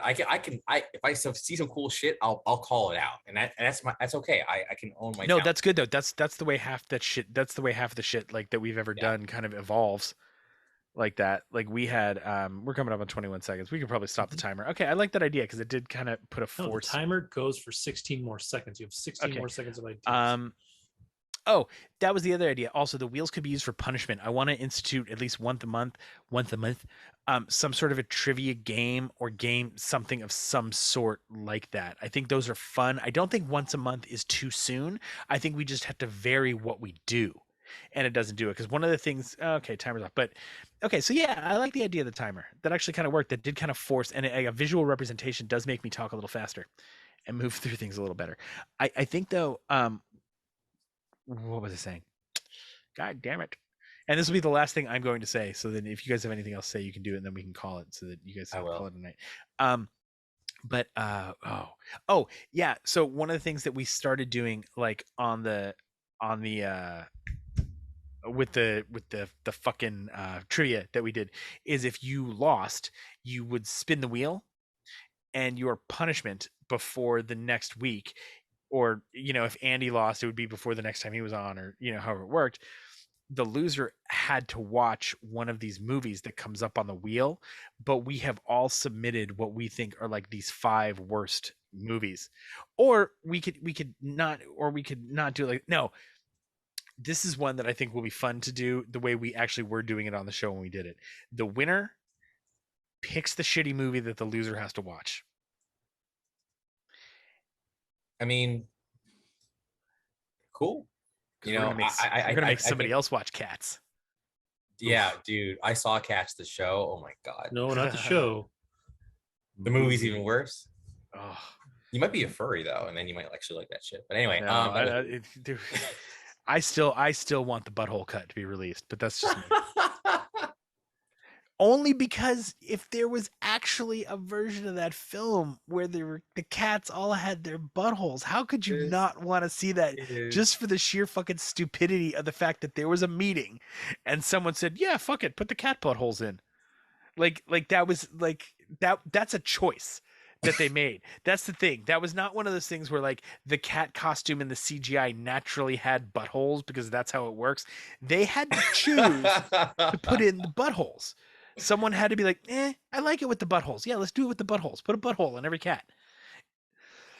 Like somebody just that fucking boggles my mind. I think that's where like my love of shows like Entourage and like I was saying, these kind of behind the scenes things come from, because I look at some of the shit that does get on the air. Oh, that's why I'll bring this up as my last thing. I know. Yeah, we go. Exactly, No, this is it. 2 minutes. Okay. No. Keep it going. Okay. Paramount Plus. It's called The Offer. Okay, it's starring Miles Teller. Giovanni Ribisi is amazing in it. It's a really fun cast. It is all about the Offer you can't behind the refuse. scenes and getting getting The Godfather made, and how this is made and the things they've had to do with the mob. Some of it's a little hyper realized. They do have some interviews with the actual guy, Ruddy, afterwards, who's still alive, talking about the stuff. He's involved in the scripting of it and the storytelling and all of it. And he was a movie producer. So it hasn't gotten a lot of press. I can see why some people don't like it. It is a little, at times, I don't want to say a little much, but it's a little, you're kind of like, all right, see what you're getting. But the characters are great. Oh, if you love Juno Temple, who plays Healy on Ted Lasso, Yep. she is one of the main characters in the show. She plays the guy's secretary. She's fucking awesome. She's so good. And doing the American accent, you wouldn't know. Like if you only know her, especially from Ted Lasso, and are used to listening to Kile, that like to hear this accent out of her is amazing. But The Offer is one you should definitely watch. I know it's not getting a lot of press. There's only the first 5 episodes out. I think it's only a 10 episode season. It comes out every Thursday. Paramount Plus. Definite keeper. Giovanni Ribisi, this fucking guy, dude, he like disappears for a minute and then comes back as this as like this amazing fucking character that you're like, why are you not in fucking everything? Like I know he's weird, so he can't be in everything, but he is one of those guys that like everything he does is like a cool fucking character, like Kevin Spacey before he got all creepy. Him and Sam Rockwell. I always love Sam Rockwell. Sam Rockwell, and again, we will save this, even though we've talked about it on the show, we will save this for the Star Trek episode. Sam Rockwell helps completely make Galaxy Quest. That role of True. Guy Fleeman, that is one of the best takes ever. When they get done with the whole transporter thing and the fucking transformed aliens come out and they brush him over and everybody else has had a reaction and he's just still standing there quiet, and then all of a sudden it's just like it all comes out right then. He's one of those actors that everybody knows he's an amazing actor. Everybody fucking loves him and they wash his balls, but he never fucking gets nominated for anything. He never wins anything. Like he gets these great, like, I don't know if you ever saw it. I'm forgetting the name of it now, but he starred in that movie about Chuck Barris, the guy who did the Gong Show, who like insisted that he was working as an undercover agent for the CIA. And this whole thing with that, it's a great movie only because of Sam Rockwell doing this really cool character study. The story itself and the whole kind of plot, it's kind of lame, actually. But Sam Rockwell burns the fucking screen up just in an amazing way. Yeah, he's awesome. And it's very interesting. Again, I talked about it, that documentary for Galaxy Quest. Watch that if you haven't watched it, because Sam Rockwell, one of the bigger names that comes in and talks about that. And he talks about some stuff on that show. And I'm waiting for, okay, that's enough. Can I say a few things? Yeah, please. Really quick. First thing is I do Timer. like the treat. Yeah, timer. Timer. Trivia is great because I feel like, again, I'm not really a game show person, but game shows must be working because otherwise there would be no Jeopardy, there'd be no, whatever. So I love the game shows. The one episode that we got where I got James Garner, how the fuck did I get that answer right? I fucking love that. And I was crazy to me, Maverick. So I think people like to learn, so let's do game shows for sure. I also wanted to say, I'm not gonna need the whole timer. behind the scenes stuff. This is for Kevin. Kevin, you said Deep Sleep Nine or something like that. You said something very blasphemous about Deep Space Nine. There was you may have heard of it. There's a documentary. I think it was like The Way We Were or something like that. Anyway, there's a documentary about Deep Space Nine, and that documentary made me love the show even more than after I watched it. It was so good. The love that went into that show was amazing. So I highly recommend even maybe watching that. Really? But anyway, that's it. I can't. Oh no! See, I can't wait for the Star Trek episode. Okay, go ahead now. Yeah. All I know is I've been to a couple of conventions because that's how nerdy I am. And Marina Sirtis, who is God, right? 100% the opposite of her character. She is really absolutely insane, and it is in the most spectacular way. Just like engaging and fun. No, she's fucking nuts. And like I say that with as much love as anybody can have. So my wife grew up on Star Trek Next Generation. It's her favorite show of all time. The cast is her her messiah, right? Yeah. And she grew up loving Troy and Riker and the relationship that they had. So she loves Troy. So we went to our very first convention. We walk in the door, Marina Sirtis and Michael Dorn are up on stage talking. Nice. And instantly, Marina Sirtis is just crazy, just batshit crazy. My jaw drops. I have the biggest smile on my face because I am now 100% in love with this woman. And my wife is like, her entire childhood is shattered. Like, she's just like she has come to terms with this. But like, she's the one, she is the one that gave me the term Deep Sleep Nine. That's funny. Oh, she called it. Oh man. Yeah, most of the cast of Next Generation agrees. But the problem with, and just give me 2 seconds. The problem with that show, the problem with Voyager, the problem with so many of these other shows is the cast didn't gel off screen the way they did in Next Generation. Next Generation is a family. They are still a family. Every single member of that cast is close. And when you look at any of the other shows, they didn't get along, or they weren't that close. None of those people spend time together. And Next Generation, they still do. Like they go to each other's weddings. They've officiated each other's weddings.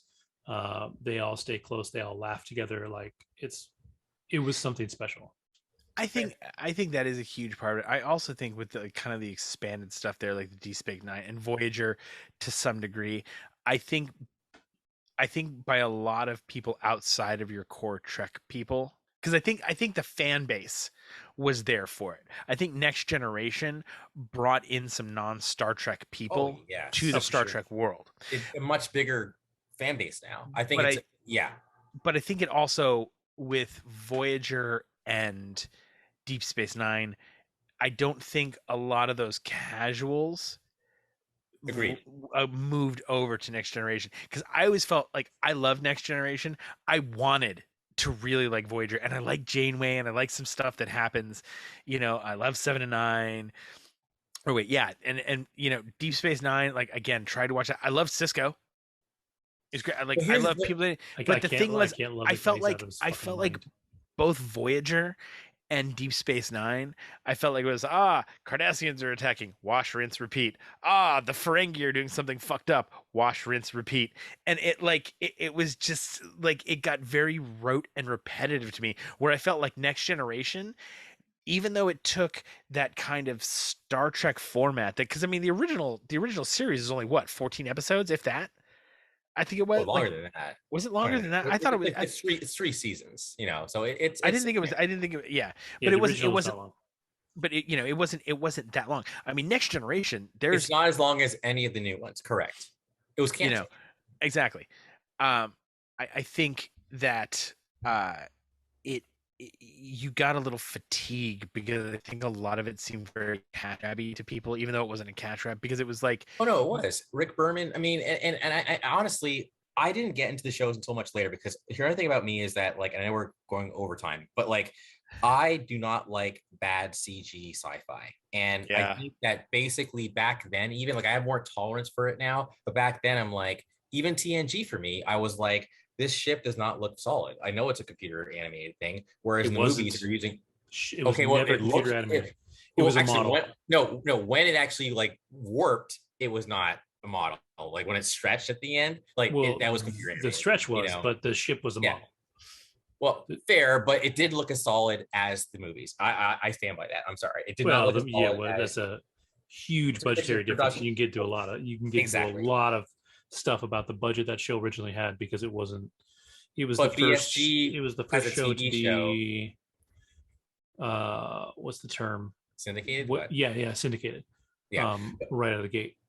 versus like NBC with Star Trek. Yeah. Anyway, point is, like, yeah, we're over time. We'll save it for the Star Trek episode. All I'm saying is this: like, back during its original run, I'm with you, Pete. Like, I think that it was just kind of overkill and lame. And I think at one point, all three shows were on at the same time. Yeah. Crazy. Okay. I don't think Voyager overlapped with TNG. I think it came out afterwards. No, you are correct. Yeah. Voyager did not overlap. But I believe that Enterprise may have overlapped. Enterprise Okay. overlapped. Yes, Enterprise so maybe overlapped. there was three with- shows at the same time. Okay, that yeah, makes and it was sense. Enterprise. Yeah, Alright. because by that point we already had the next. We had the TNG movies. We had Correct. Moved on, we had You're moved on to that. correct because the first one was 94. I want to say. Yes. So- Well, no, we had. Excuse me. We had the end of TNG, but we also had Generations. Generations. Right, which is 94. Because this was one thing that nope, because we're going into Star because Exactly. we're about to start the Star Trek. Thank you for having me, guys. Write this down though, Andrew. Because I just made you the idea keeper. Another idea for a segment, a sci-fi or action or whatever genre movie that is generally panned, but you absolutely love, defend it. Okay, here's like one right now for me right off the bat, based on a video game, Wing Commander. Dude, with that's Freddie my Prinze Jr. girlfriend and made Matthew me Lillard. walk out of that movie. I went to can't go watch see it, Freddie and she Prinze was on like, screen. "We're leaving." So bad. We didn't. She like literally like 20 minutes in, she's like, "We're out," and I couldn't defend it because it did seem corny, so I left. Okay. So it is. I will, and just an example of how this would work, and I will be very quick with this. It is corny. It does work, though. It actually works with its corniness when you accept what it is. It's something I wish they would have done better, and it actually got me playing the video games a little bit because there's really actually a cool mythology and idea behind it with the pilgrims, and they were the first spacefarers, and how they're kind of looked down upon by some segments. I think the major issue they had is you could tell there were some very hard budgetary things that they did because it is kind of in the beginning of that CGI kind of world, and then they also had practical, and the Kilrathi, the bad guys, looked so bad. They were practical effects, but it was like a thing where like the heads didn't turn, but like the whole body did to do the whole thing, and you were just like, eh. But it really is a fun, good movie.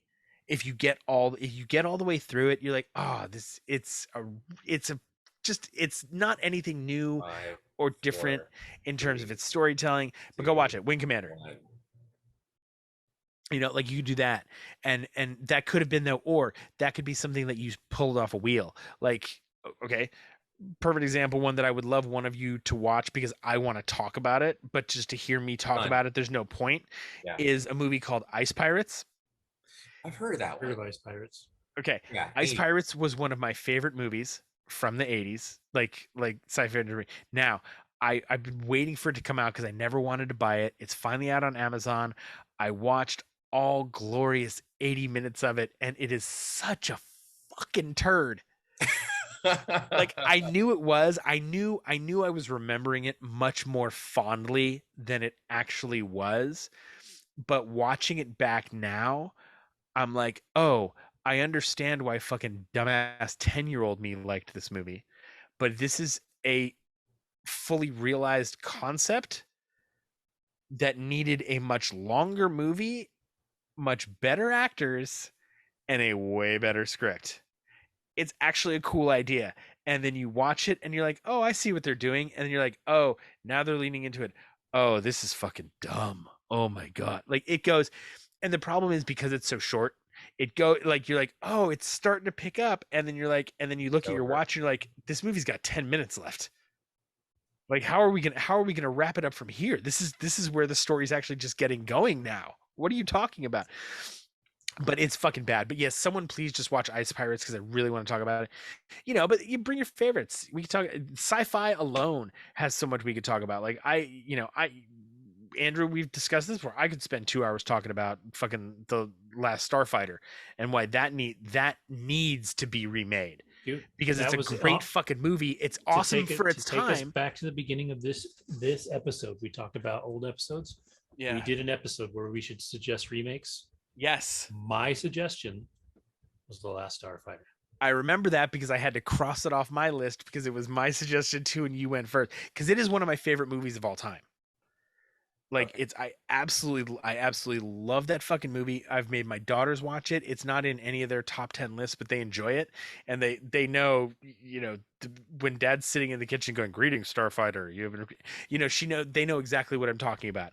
So like every now and then, Sophia, because she knows it'll make me laugh, I'll ask her a question. I'm like, "So what are we gonna do next?" And she'll just turn to me and go, "We die," and I get it, and I fucking crack up, and nobody else gets that or gets why that's so fucking funny to me. But I'm like, oh my god, it's such a classic moment from that fucking movie. Lewis, turn over and tell Mom about your Playboys. The whole fucking movie is just funny. When it has to. Anyway, we can talk about that movie forever, but that is one that, yes, perfect example of like why, like, movies that actually need to be remade. And because we've got a new crew, it's not rote. Yeah, and repeat, and it's new discussion. And I think that was probably in our first 10 episodes. Probably, yeah. But yeah, we should definitely go back and revisit that. How we just needed the Last Starfighter episode, because I love that fucking movie. It's got to be on Disney Plus, right? No, it's honestly, I don't even know where it's streaming because I bought it so long ago that I don't like. Yeah, like I know there's an episode that we could definitely. Oh, okay, with a wheel. Doing this one, we spin it, and it's a movie that everyone has to watch for the next week, but we'll each submit 5 suggestions for our movie. And here's the thing: if any of my 5 match any of Andrew's 5, we're not throwing one of them away. It's getting 2 entries on the wheel. Because the way I figure that is, if I want somebody to see it and Andrew wants somebody to see it, that's 2 out of the 4 that's on that list. Let's give you an extra chance to see it because 2 of us like it that much. I don't think we should like in terms of that, I don't think we should cancel it out, because I think we should all have to watch fucking Transformers the animated movie, that first one, the G4, and Andrew and I will nerd out. That's it. I already have, but yes, we posted about it tonight or yesterday. One of the days.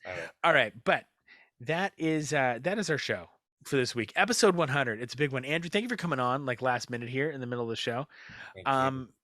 Valued listener, thank you for listening and watching.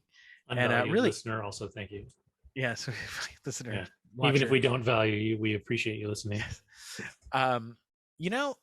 Interact. It can be fun. And again, if you have something like I think our Google Voice number went away. I always loved it was one of the oh my god. Do you remember the fucking weirdo from fucking West Virginia, from Bumpus, West Virginia? That was not our show though. No, on Plan B. Yeah, I know it was on Plan B. You just remember him? From oh Bumpus, my god, the Bumpus podcast. Bumpus. Jesus, I found that episode where he called in and did that weird song, and then it was like he was like reaching climax. Oh, it's fucking bizarre. Some weird shit. Yeah, the dude was nuts. It was from the Bumpus podcast. It was really weird. Like Opie had gotten into like in the comments section somewhere into a fight with this guy. So the guy talks shit about the pod. Not even a fight, but the guy or it was, he said, "Hey, you should listen to my show." And Mike was like usual. We always had 3 episodes. It's with any TV show. Well, I'll listen to 3 episodes or I'll watch 3 episodes. And if you fail to grab me in those 3, we're done. So he listened to him, and I think he said something like it just wasn't his cup of tea. It was very regional to like Bumpus, Virginia. And, it didn't, he didn't say anything really negative. Not on his first review. No, he did not. Yeah, not on the first review, like at all. But then one of the partners of the guy who did it heard the review and then kind of trashed us on their show. It wasn't even that bad, right? but then like it hit our text, and Mike was like, yeah, so this guy, you got to listen to this episode, this guy says this is it. So the next episode, we had all at this point listened to a couple of episodes of the Bumpus podcast. We just fucking shit on this guy for like we're like, oh, you're gonna call us out, fine. We shit on this dude for like 45 fucking minutes. Oh wow. Like that's all it was. Like they never responded after that. Yeah, Good. that's true. It was just done. But this guy, Mark of the Bumpus podcast, like every now and then he would mention Opie on his show, just as it was a thing like that they do. Cause he would like Facebook me or send me a message, something like that. So what I did was I asked him to record a special greeting for us for our 50th episode. Right. So he records this thing, and it's like, and it comes on, and it all of a sudden becomes this like, I'm expecting this dude, because I got a bunch of people to do it, like from other podcasts and like guests that were on before, they called into the voicemail and they did it. It was fun, right? Well, this dude thing starts playing, and so I listened to it the night before when he sent it to me, and I was like, oh my God, I cannot wait to fucking play this. So I play it, and he just like, it's like some sort of, have you ever heard that William Shatner poetry album where it's like William Shatner reading poetry? See, I know it was I like saw him that. do Rocket Man on Yeah, like an award it was, show. Yeah. yeah, it was kind of like that. It like, but then he's like talking about how he loves episodes, and you've got to hear this guy's voice to know it. But he, like, there's this weird music playing, and then he's going like he's sort of masturbating, maybe or not, and then he reaches a climax basically, and you're listening to it, and it's like pornographic, but not. If that makes any sense, like it was just fucking creepy and weird, and we're listening to, and we were all just fucking dumbfounded by this fucking dude. Anyway, memories. Thank you for listening.